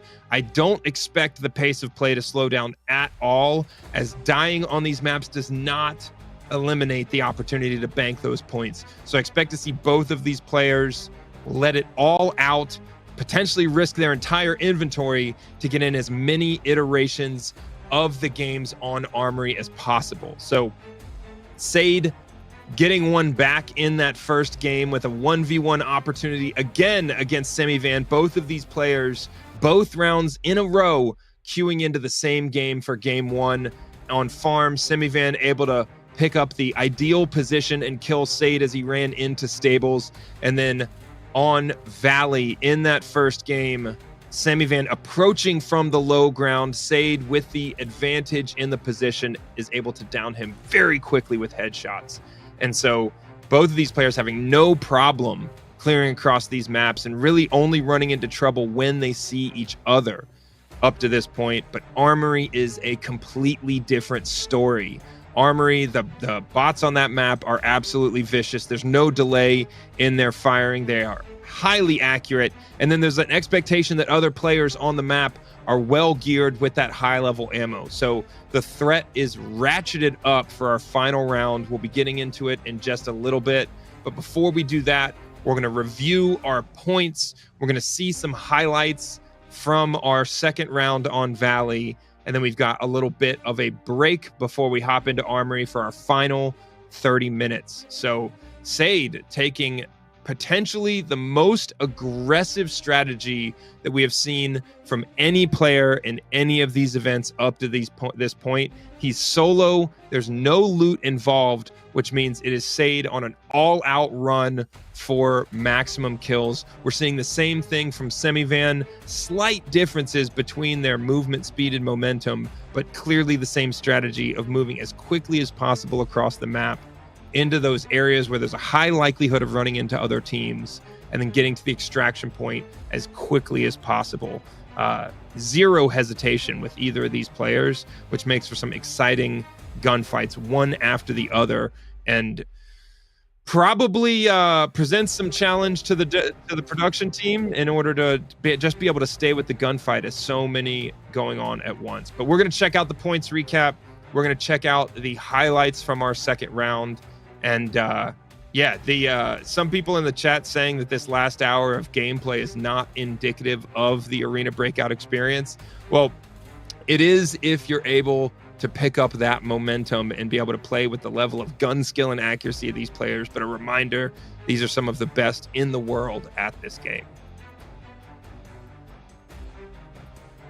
All right, so we're going to get into our 10-minute break here, and as soon as we come back, we will have the recap from round two, the highlights from round two, and then we'll be hopping into Armory. So we're going to cut to a break, give these guys a chance to take a walk around the room and get their mind right for our games on Armory. I'm Mod6. I'll be back at you in 10 minutes. Excited to cast the final round of this event. We're going to take our 10-minute break now, and then we'll have our review and hop into our last round.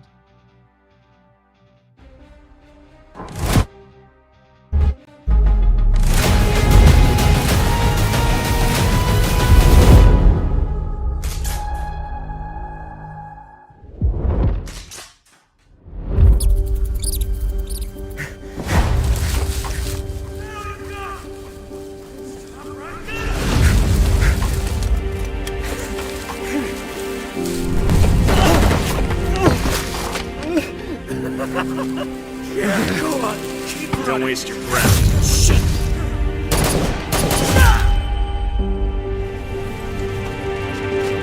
The bastards came, guns blazing. And they expect us to bow down?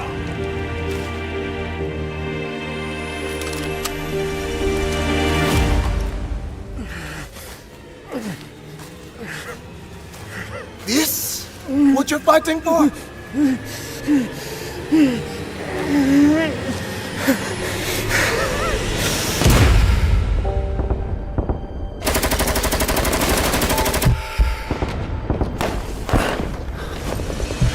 Here's my answer! A bullet! I fight you tooth and nail! Are we gonna let them leave fully loaded? No! Let them come, if they dare, and pay with their lives! Let them see our anger! Feel our pride! Show them who Kimona really belongs to!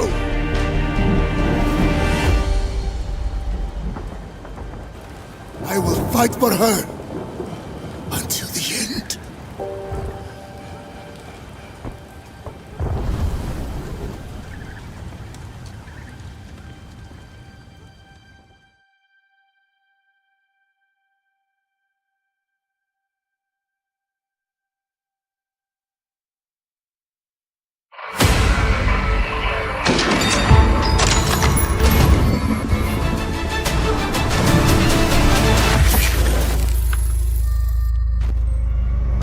Hi everyone, I'm Yiming from the Arena Breakout team. Our primary goal for Arena Breakout is to deliver a highly immersive tactical shooter experience to hardcore fans of first-person shooter games. That is why one key principle for us has been the realistic depiction of the battlefield. Doesn't the sky in Arena Breakout look fantastic? This is because our engineers have used the volumetric cloud technology that reproduces the visual effects of light passing through the cloud. Apart from volumetric cloud, we've also tapped into several other graphic techniques, like the environment light mixture, to make the game even more realistic. You can be at the farm with the sun right overhead at noon, or watch the sunset at dusk in a shady spot in the forest. There's also the question of sound. In Arena Breakout, you must use sounds to determine the enemy's position and gain the upper hand, to create a more immersive experience.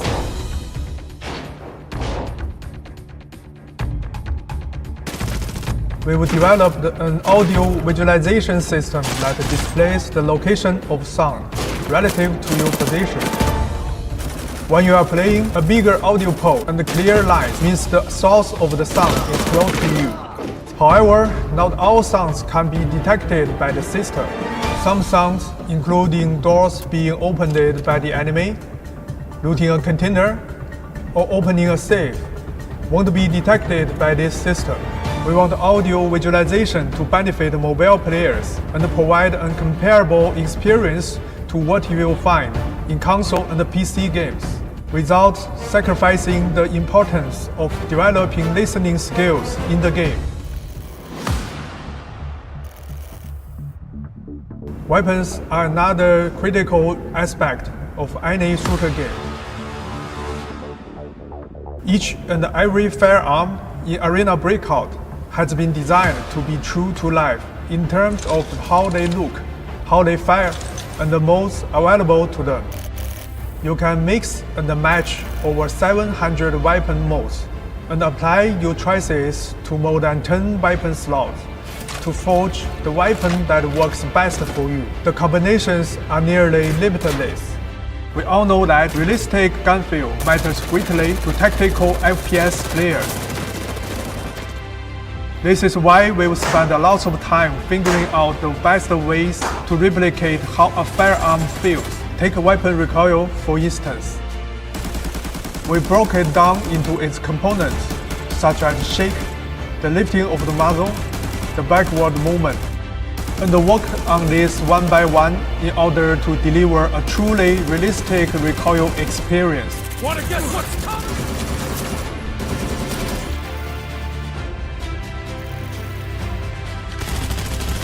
In Arena Breakout, the battlefield is full of variables and unknowns. This is a game that rewards taking risks. Win, you take everything. Lose, and you start from square one. This is a game of tactics and strategy, first of all. Even before you enter a match, you can shape your combat capabilities based on your preferences. Are you heading into the dark zone with all guns blazing? Or are you going to be the madman, attempting to pull this off with nothing but a knife? Your choice of strategy will also determine the kind of game experience you have. You are free to make your own decisions based on the information you get. What kind of choices will you make under pressure?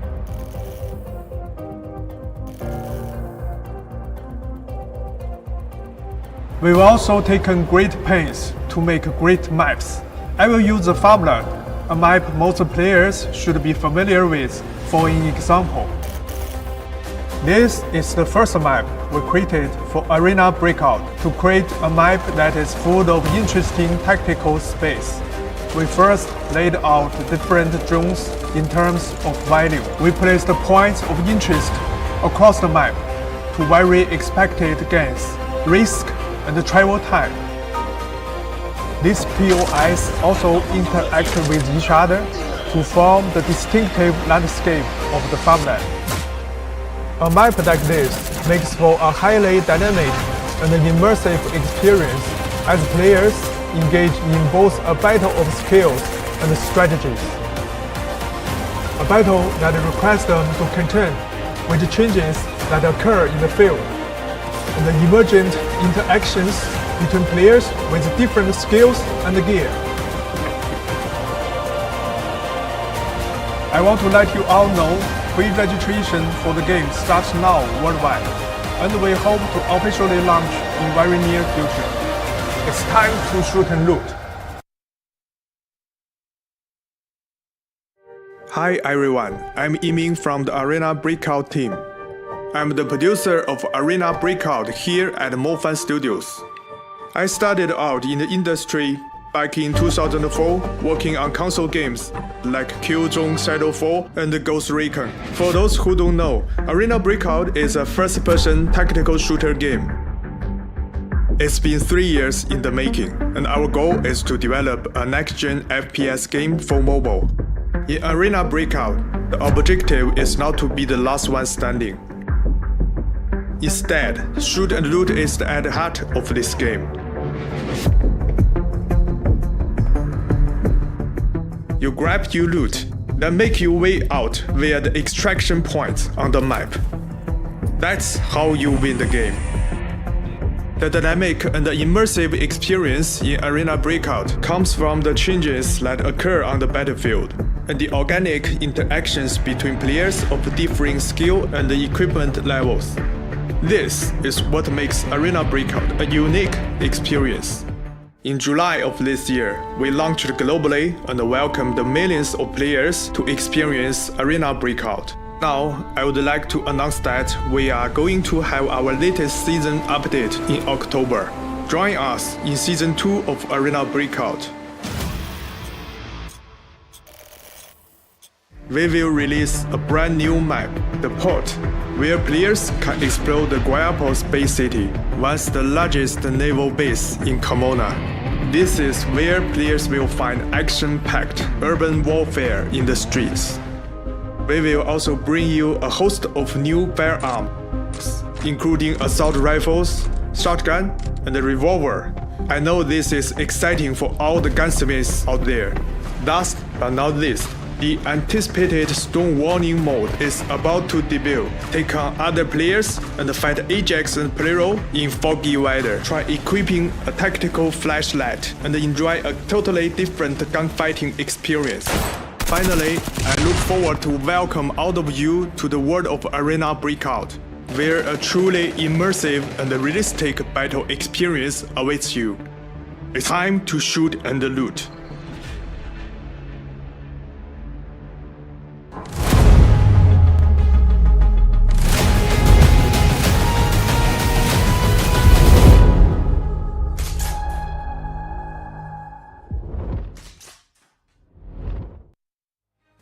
And we're back for our final round of this Golden Lions Legion event on Armory. We're going to have 30 minutes on Armory, but first we are going to get into a recap and some highlights from our last round on Valley. I'm Mod6, your caster for these Golden Lions Legion events, and with my tactical background as an Army officer, I can tell you with 100% certainty that this is the most realistic tactical shooter game on mobile. So we're going to check out the recap from Valley. We're going to get into some highlights, and we'll see who is on top. SADE just edging out SEMIVAN on Valley with 64 total kills to SEMIVAN's 50. SADE only adding 14 points to his total points lead, but he widens the gap over SEMIVAN, a much closer round than our round on farm, and SEMIVAN with all of the opportunity to completely flip that scoreboard going into Armory. But SADE proving that his hyper aggressive strategy working out successfully here, and both of these players trying to very quickly move through these games. We see SADE going straight for RV camp early in game one, and as he moves across the high ground, SEMIVAN runs right into him face first for SADE to get one back, and we are at 1-1 for these players in 1v1 situations as they match up in the first game of each round so far. SADE still able to pull a little bit of loot value with that extraction. Both of these players, though, spending almost no time at all looting. SEMIVAN taking more of those mid to long range gunfights throughout the game here, and finds himself surrounded by players in some of these situations. Plenty of opportunity for the kill.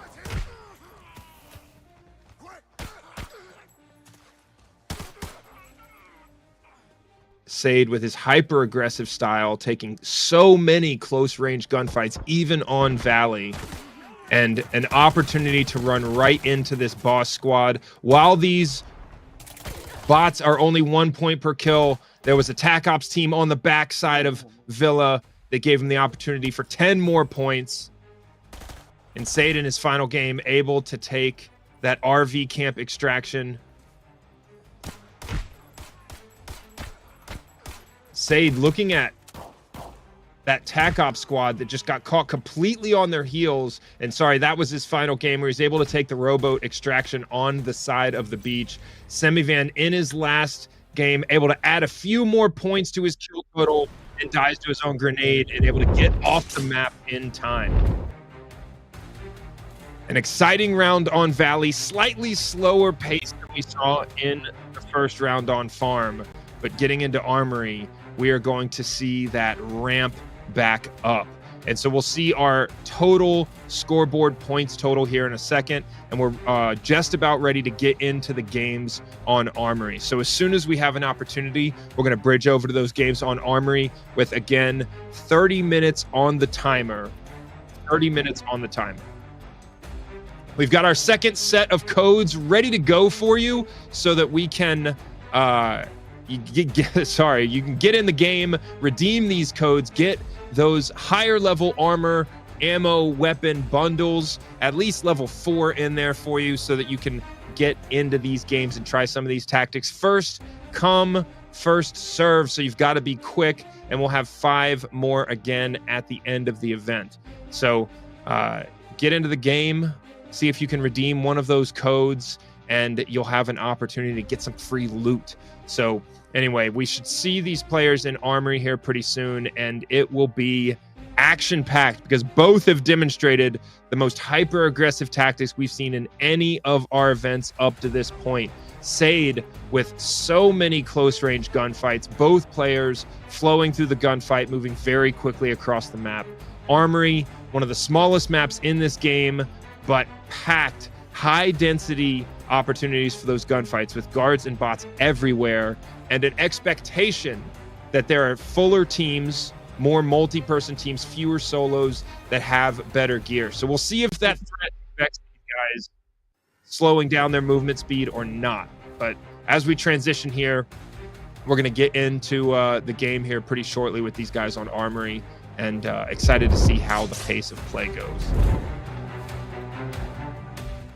Armory with that high threat area in bunker, and as a solo, breaching into bunker is a difficult proposition. You have to time those doors in a way where you don't run face first into a full squad of Armory bots.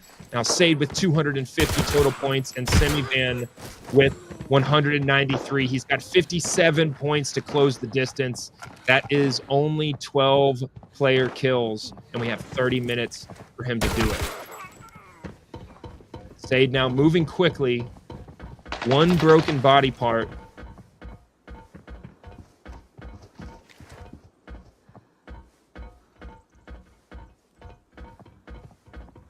And we see him finally slow down with a little bit of caution here.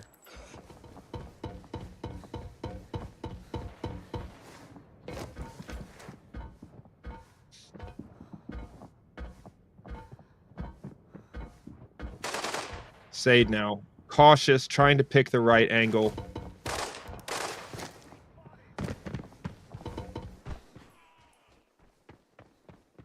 And as a reminder, if you're just joining us, this format is a pure kill race. 5 points per TAC Ops player kill, 1 point per bot AI guard kill or covert ops player kill. No covert ops opportunities here on Armory, as SEMIVAN lines them up and knocks them down, able to clear some of those guards out of his path towards bunker.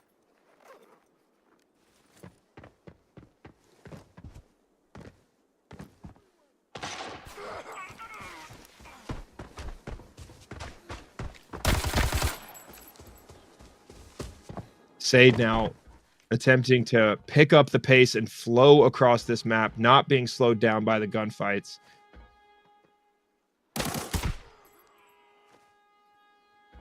SEMIVAN with the single headshot.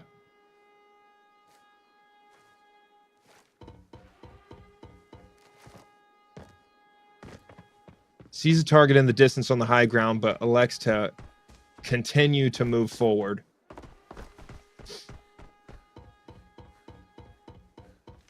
Again, a reasonable likelihood of these players being in the same lobby for game one on Armory. That's what we've seen in both rounds up to this point.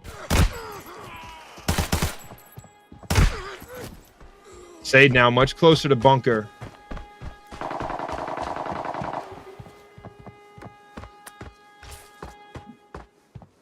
And SADE using those green stem shots more than we've seen anyone else in previous rounds of this Golden Lions Legion events. Probably the best utility from those green stem shots is dealing with AI guard fights where you know you're going to be fighting multiples. You know they're probably not going to kill you, but they're going to do at least a little bit of damage. Allows you to save some time and not have to hit multiple heals in those fights.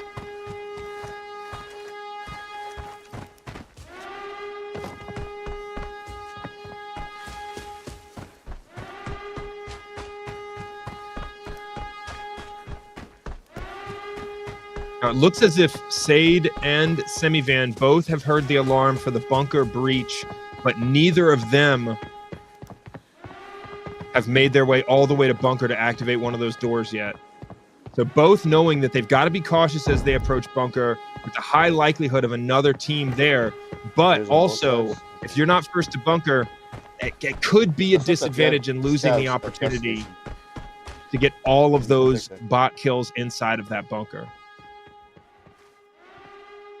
SEMIVAN now approaching the hole in the wall entry to bunker. There's plenty of indications that there are people there.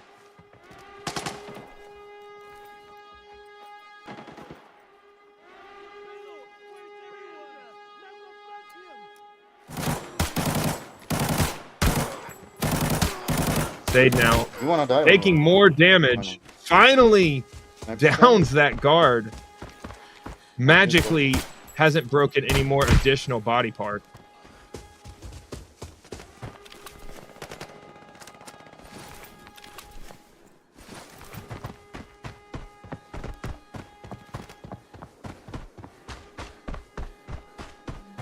SADE now headed towards this extraction. Looks like he's not even going to approach bunker. This is a high likelihood This is good. as a strategy that no backpack extraction point where you're able to get on and off this map quickly. It's what we saw last week, provide some successful opportunity for our players, even in the loot format. But SADE able to finish his first game before the 20-minute mark. 17 eliminations, and he's going to be back into his second game as quickly as possible. SEMIVAN now electing to approach bunker. A totally different tactic. More opportunities for kills, but also plenty of opportunity to get slowed down in that gunfight.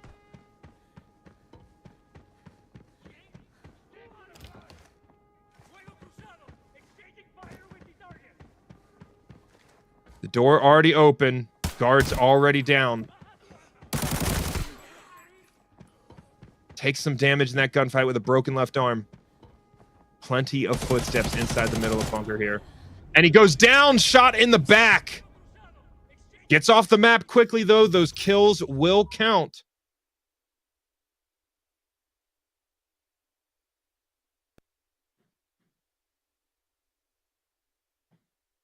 SEMIVAN now off the map almost as quickly as SADE.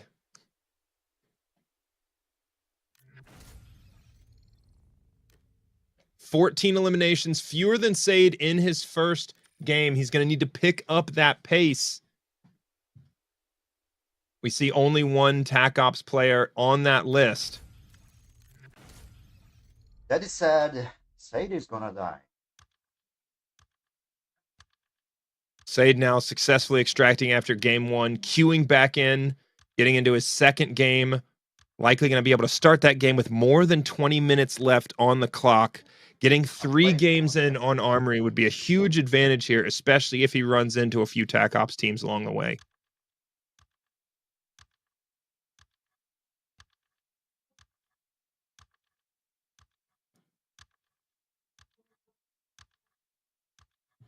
Now, Armory presenting a much longer matching time than some of these other maps.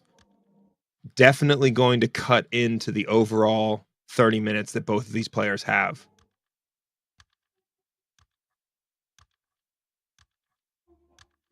And just aggressively moving into bunker, even with the potential of death, may be the fastest way to get yourself into gunfights here in this format, because dying still allows you to bank those points that you got in that game for kills.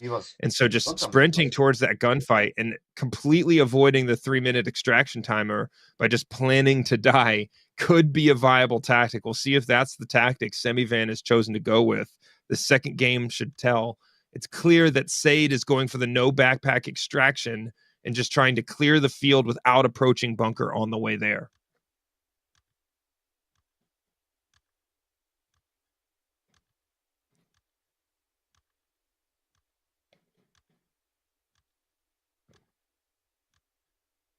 Both of these players in the matching screen, looking to get into game 2.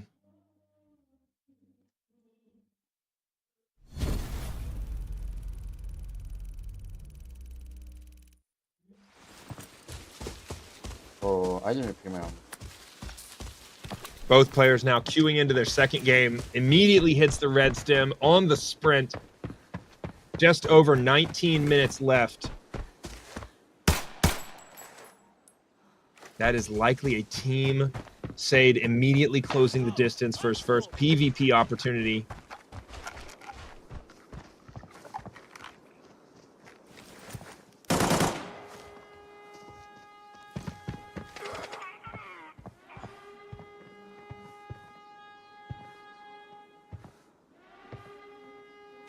He knows he's got a team in there. A great opportunity here to extend his lead. If that's a 4-man team, that's a 20-point potential. Slow walking to limit his sound signature.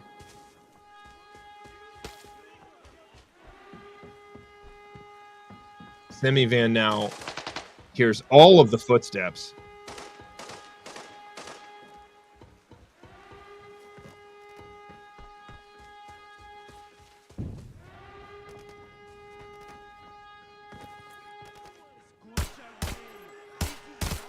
SEMIVAN now sprinting through the open. getting an opportunity to down these full bot squads, but in a dangerous position here. Could go down to bots, takes a ton of damage to those arms, but not enough critical damage to present a serious threat.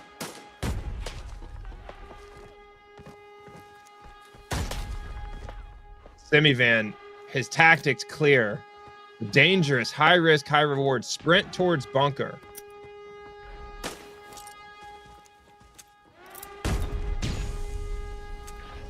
Launches out a hailstorm of grenades. See if this works out for him. Runs through the gas. Getting shot from behind.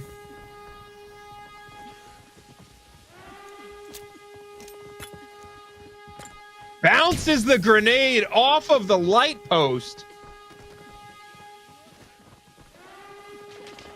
Some of the most aggressive play you could see on Armory up to this point. Shoots through the door. SEMIVAN now somehow still hasn't taken any additional damage other than the gas.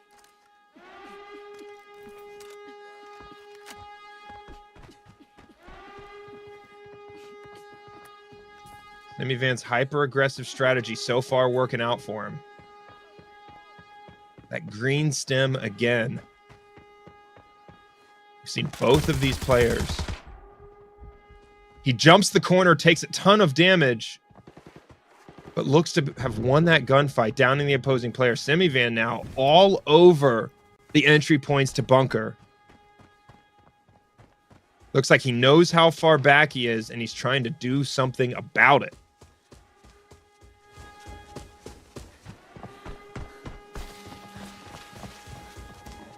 Our updated scores now showing a 68-point lead for SADE.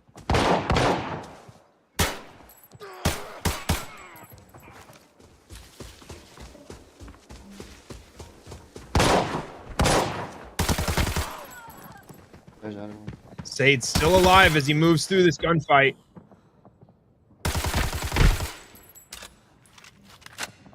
Headshot after headshot. This is not the lobby you want to be in, kids.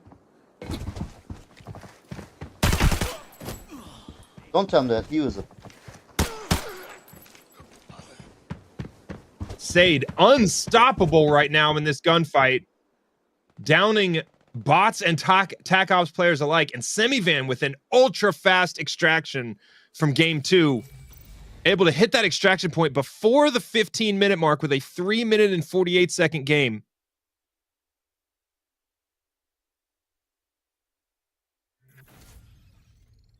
Nine eliminations, a low kill game, but a fast one with plenty of opportunity for more.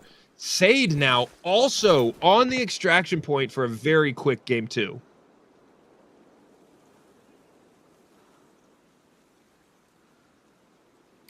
Both players electing to avoid entering into bunker, but SEMIVAN hitting both entry points and rewarded with a few kills there. A high percentage of those 9 kills being TAC Ops players. SADE now 12 kills in game 2.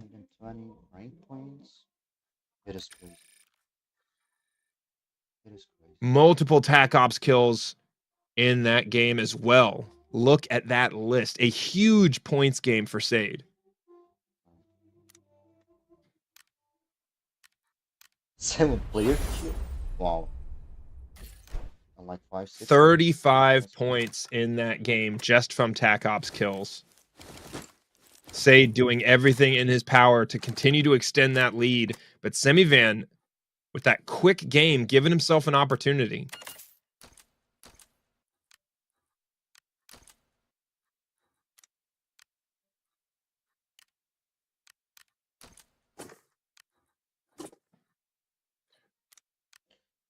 With the action this packed, the production team presented with the biggest challenge we've seen so far as they try and keep up and do a great job keeping up with these gunfights, but almost impossible to see every kill as both players are constantly in gunfights throughout this gameplay on Armory and matched up very close in their queue times throughout said this 13 minutes. round for- a reasonable chance of queuing into the same lobby.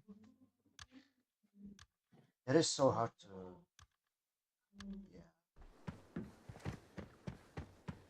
SEMIVAN now at the gas station spawn, one of the least advantageous spawn points for this format if you want to get to bunker. However, neither of these players really committing to a bunker strategy. And SEMIVAN taking some shots early. A broken arm, gonna re-peek.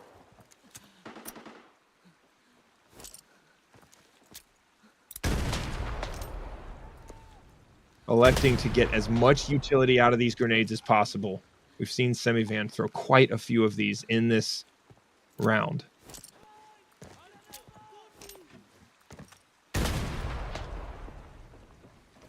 Letting 4 grenades loose before he approaches here. Knows he has to cross this open area, wants to maximize his chances that either bots or players are heads down and not watching him cross here.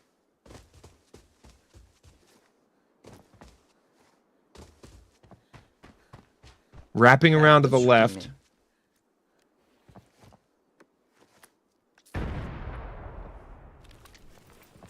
Who hit me? Bro. SADE also at gas station here.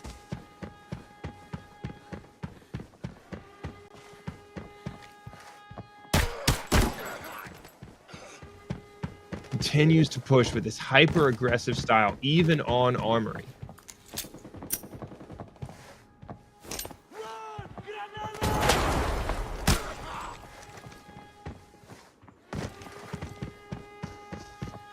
Looks to have gotten a few kills with that grenade. Dude, and he goes down! I knew. Why? This guy, you know. SADE, the hyper-aggressive style, comes back to bite him a little bit in this game. His third game, although that's a very quick game and he got some kills in. Able to queue back in as quickly as possible. SEMIVAN now just outside of bunker. Same hyper-aggressive tactics as his previous game. It could get him killed. He's got footsteps there to his right.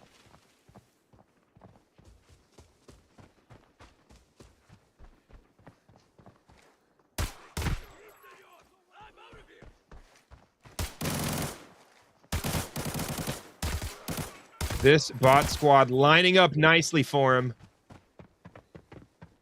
No enemies. SEMIVAN able to very quickly rack up some of those kills.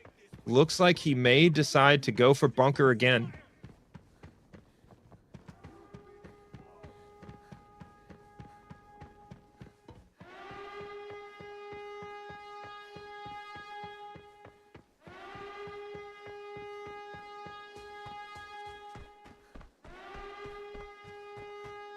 SEMIVAN now headed over to hospital. Continues to look for any opportunity. The moment he hears footsteps, he heads right in that direction.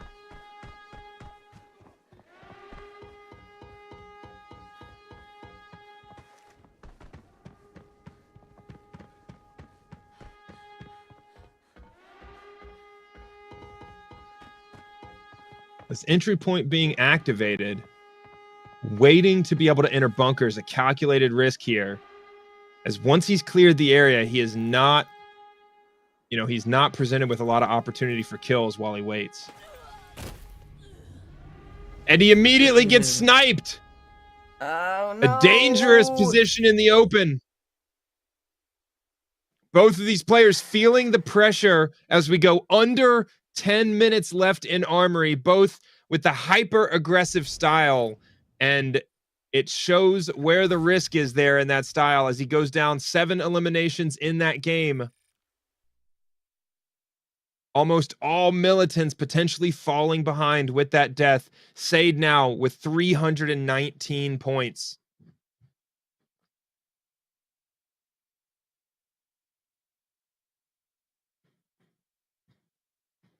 Even when the map seems quiet on Armory, there is still a high degree of risk out in the open.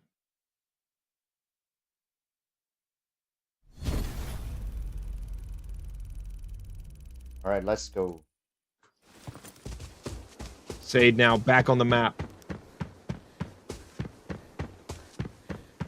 That gas station spawn, or yep, that gas station spawn once again.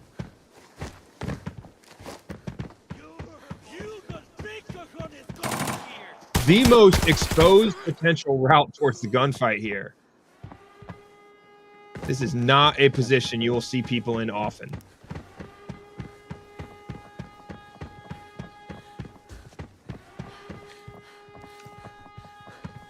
Sprinting towards footsteps.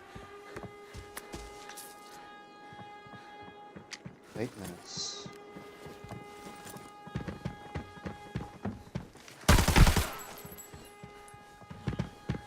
Drops a player.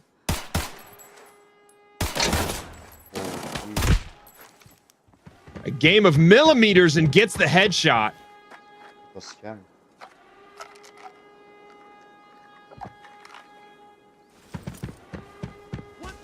Got me jumped.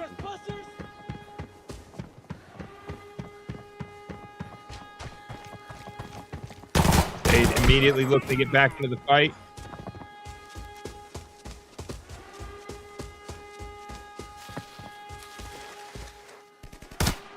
Sees movement in the distance. Through the trees. That intuition, the ability to detect that movement from far out, but then also the ability to even hit that shot.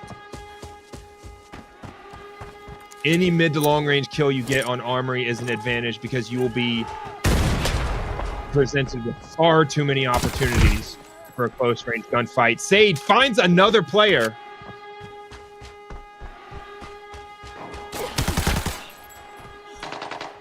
And another. His hyper aggressive style, his momentum in the gunfight, absolutely overwhelming these teams.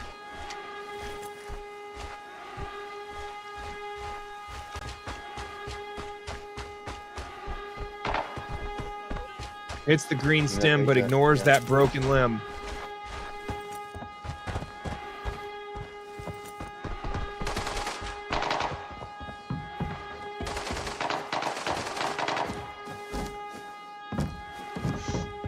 The most exposed route to the top.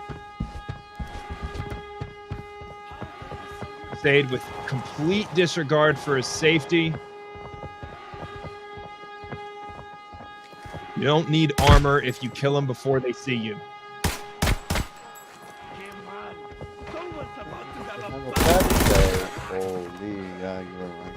SADE taking a little bit more damage there. The rate of kills he's getting in this game is absolutely crazy. He is going to have to slow down at some point and heal. 5 minutes.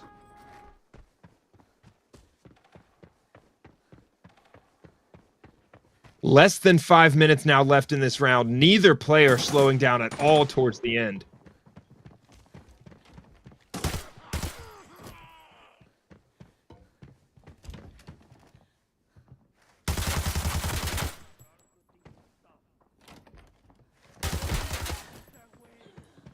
SEMIVAN immediately takes the gunfight.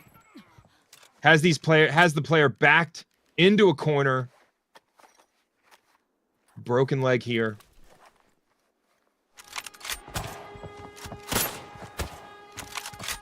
SADE with the no-scope attempt. His second one finding its target.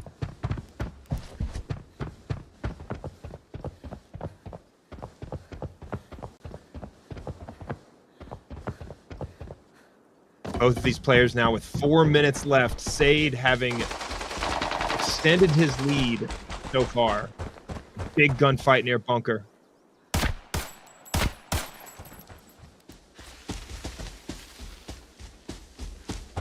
SADE looking for the high ground. Best field of view, any opportunity for more kills here.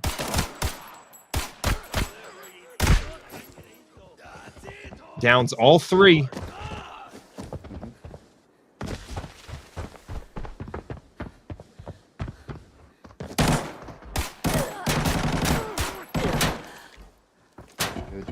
Bouncing bullets off of this bot's helmet. SADE now with one broken arm and the other one injured. Almost dead in that gunfight with both arms broken.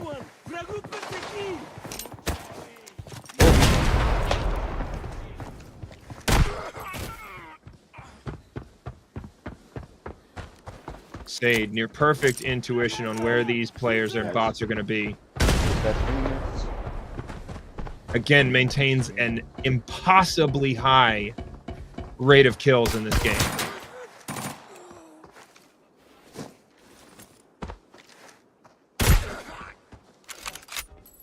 Switches to the AX50.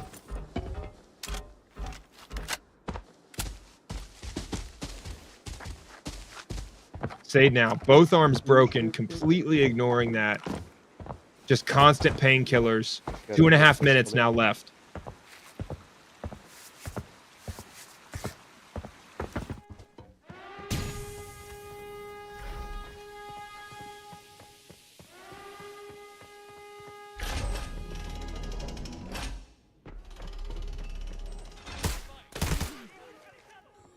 SEMIVAN now heads into bunker. Takes some damage in that first gunfight. 2 minutes left. He's now on a suicide mission here in bunker.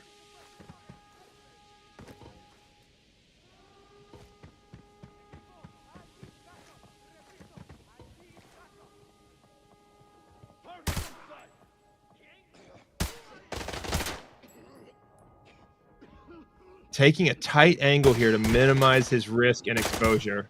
Still taking shots. No broken limbs. He backs up. Taking on these fights with a little bit more caution than SADE up to this point. Both arms now broken.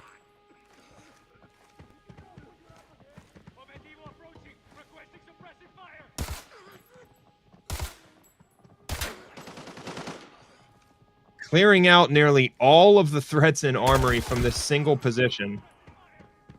He rounds the corner now, significantly more damage. He's going to need to heal at some point. SADE now on the extraction, 45 seconds left with a murderous last game on Armory.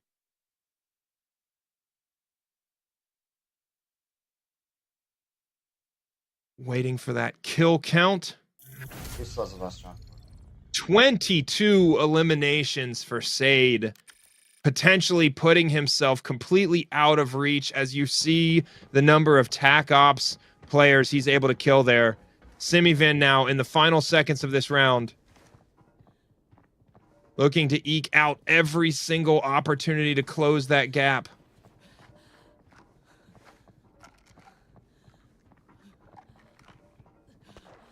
And as our timer counts down, he's likely going to grenade himself any second here. But with that final game from SADE and the aggression and just the number of kills per minute he was on for that entire game, puts himself likely completely out of reach there.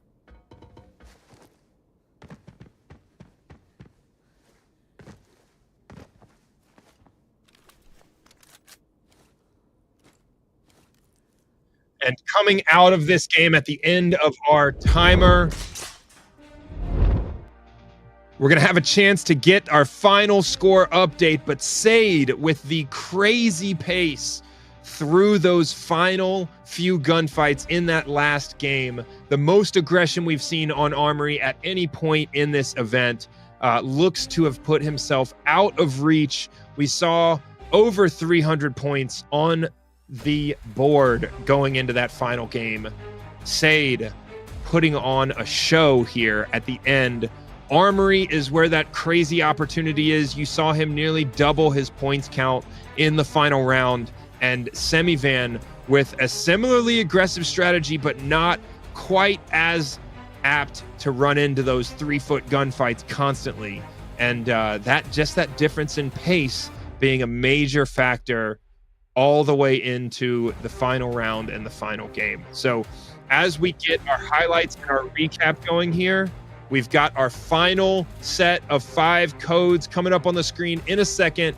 Open up your game, get ready for the quick redemption. There they are, 5 codes right below my camera. You gotta be quick. Those are one-time use. Get you some upgraded armor, ammo, and guns, and see if you can pull off a similar play style in Armory. Some of the best in the world playing in these Golden Lions Legion events. So it's exciting to get to see that just wild pace of play. And both of these players playing a hyper aggressive style. And we saw both SADE and SEMIVAN incredibly accurate in the gunfight, consistent with their headshots, high efficiency and high momentum through those gunfights. And so it really comes down to just that little bit of difference when both are playing at such a high level to allow SADE to be able to kind of eke out that points advantage as we progressed through this event. So congratulations to both of these players on some wild success and a ridiculously high kill count for both in 90 minutes of gameplay.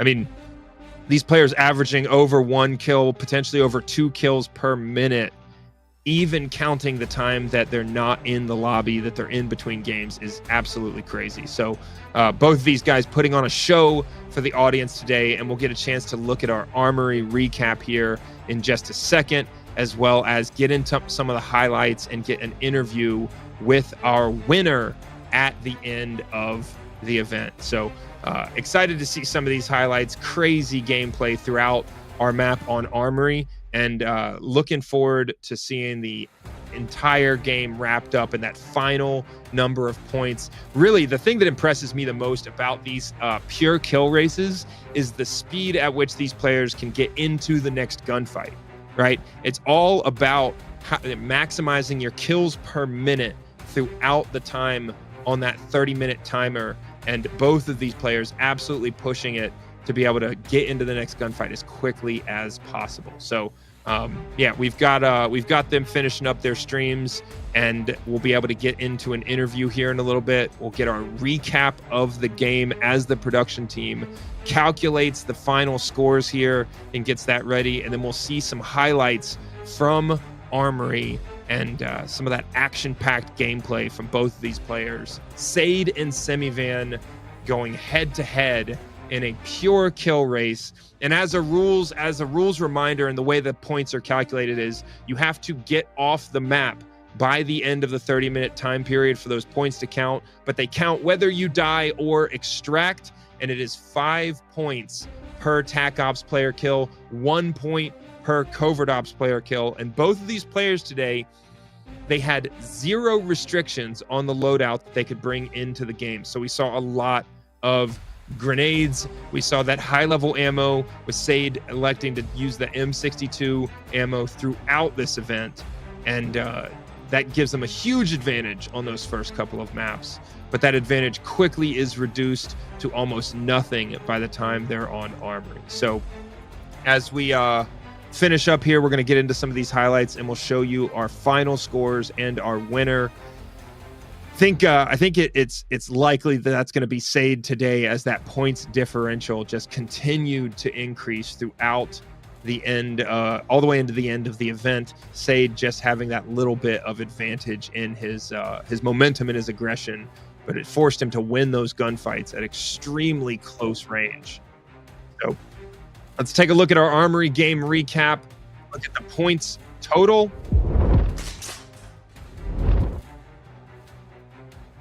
SADE coming away with 53 kills with 109 total points. SEMIVAN with 30 total kills and 42 points. SADE able to find more of those TAC Ops players in our Armory round, and barely beating SEMIVAN in the second round, is able to extend that lead by an even larger margin after our final game.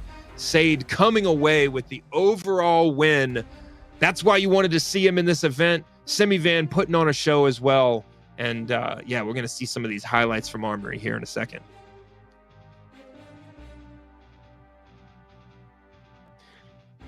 And the most impressive thing, as I will continue to reiterate, is just how quickly these guys can get into the next fight.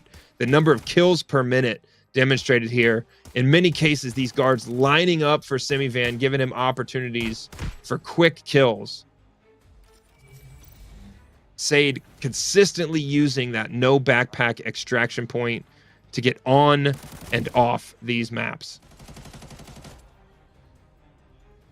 And SEMIVAN running into trouble in bunker. We have yet to see a ton of consistency from any players in this solo format inside bunker.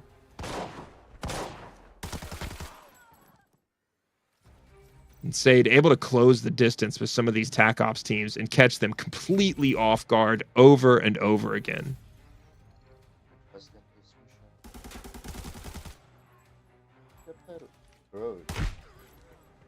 Constantly spawning at gas stations. SADE able to clear multiple teams out of that POI, but running into a snipe in the face. Both players multiple times. Whenever you're out in the open, there's danger, but that did not slow down SADE as he constantly took those high-risk positions in order to give himself the fastest opportunity for the kill. Consistently, that momentum, that aggression, overwhelming these other teams.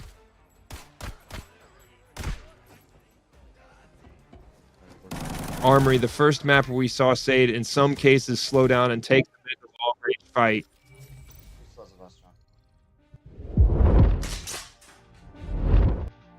We've got our overall points recap. SADE coming away with 187 kills for a total of 359 points. SEMIVAN with 127 kills for a total of 235 points. SADE extending that margin throughout today's event, and with 187 kills, able to put himself over the rate of 2 kills per minute.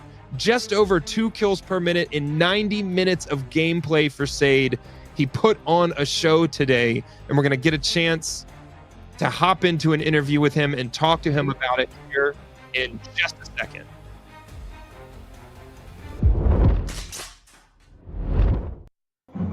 Yo. SADE, over 2 kills per minute in 90 minutes of gameplay. What was the strategy to get from gunfight to gunfight as quickly as possible? The stims are so important, and you always have to keep the momentum, you know, and I didn't even want to waste time by reloading my mags, so I was carrying like 50 round, 2 extra mags, and I was using M62s in them, so that's how I kept the momentum. Yeah, not having to slow down to constantly reload those mags and using that high-level ammo to finish the gunfight quickly. And Armory, I think we saw some of the most high-risk positions to take out in the open on Armory. But what made you decide to not push into bunker? I also clear even before the Armory raids. I said that if I get a close spawn to bunker, I'm just going to get inside, get some kills, and I take the extraction. If I don't get a close spawn, if I get a far spawn from bunker, I will be going for the no back extractions after getting PvPs. Yeah. And I have to say that I was so lucky with the spawns. Also, not just my spawn, also with the other players' spawns. They were always closer team to me, and I was able to get the kills. So I was lucky. That's what I said even before the stream, the RNG, and I was lucky, I have to say that. Yeah, you had a lot of opportunities for those gunfights. Give just put on with all of those kills. What would you tip to players that want to be able to kind of take an aggressive gameplay style like that? You have any tips? Guys, don't be like this. This is just for a tournament, you know. You're supposed not to be playing game like this, you know. This is not that game. Just play it slow. Take your time and always analyze the map and the players, you know. You always have to know, is there a player closer to you or not? You always have to be careful with spawns. So this was just for a tournament, and I was just lucky today. But I was able to finish it too, you know. So yeah, great gameplay today, and they better play that Northern Rush mod, you know. Yeah, we've seen plenty of people call for Northridge in this tournament. Yeah. But yeah, Northridge Rush, probably the best place to practice that aggressive gameplay style. Yeah, really cool for this tournament. Yeah, definitely. Well, all right. Hey, congratulations on the win today. Over 2 kills per minute sets the standard for this kind of event. And maybe not the most advisable gameplay strategy if you're trying to build that bankroll, but great job today, man. Thank you, man. Thank you. Also, I want to say congratulations to SEMIVAN. You know, it's good to see OG here. Also, thanks Arena Breakout for this chance. Appreciate that. Yeah, it's exciting stuff to be able to do one of these events every weekend. Congratulations again. And yeah, we'll look to see if anybody can beat you on that kill rate. I doubt it. I don't know. If it's going to be a solo, you know. Yep. All right, thanks, man, and thanks to Arena Breakout for setting this up. And we will finish out our event for the day here in a couple of minutes. But congratulations to SADE, setting the standard on how to get those kills quickly and putting up some exciting gameplay for us today. Thanks, man. Thank you. Have a good weekend, you all. See you around. All right, that was awesome. SADE putting out the word of caution there about his gameplay style. Probably not the best way to play if you want to maintain that equipment, but absolutely exciting to show how capable you can be in the aggressive gameplay style there. Over 2 kills per minute is absolutely wild. So yeah, thanks for everybody joining us today. We are going to continue these events. I am calling to the Arena Breakout staff to continue these events because it's a lot of fun to see all these varying gameplay styles, both solo with teams. Maybe we'll get some Northridge maps into this format in the future. Thanks for watching today. Thanks to the production team for putting on an excellent event. I am Mod6. You can find me at Mod6 Gaming almost anywhere. And this is the most tactically realistic game out there for mobile. I'll be in the game if you can find me, and come and try and steal some of that tier 6 loot I'm bringing into all these matches. So, yep, have a great rest of your Saturday, and thanks to Arena Breakout for making this happen. And we'll see you on the next event here on the Arena Breakout main channel. Thanks to everyone for joining us today, and we'll see you next week.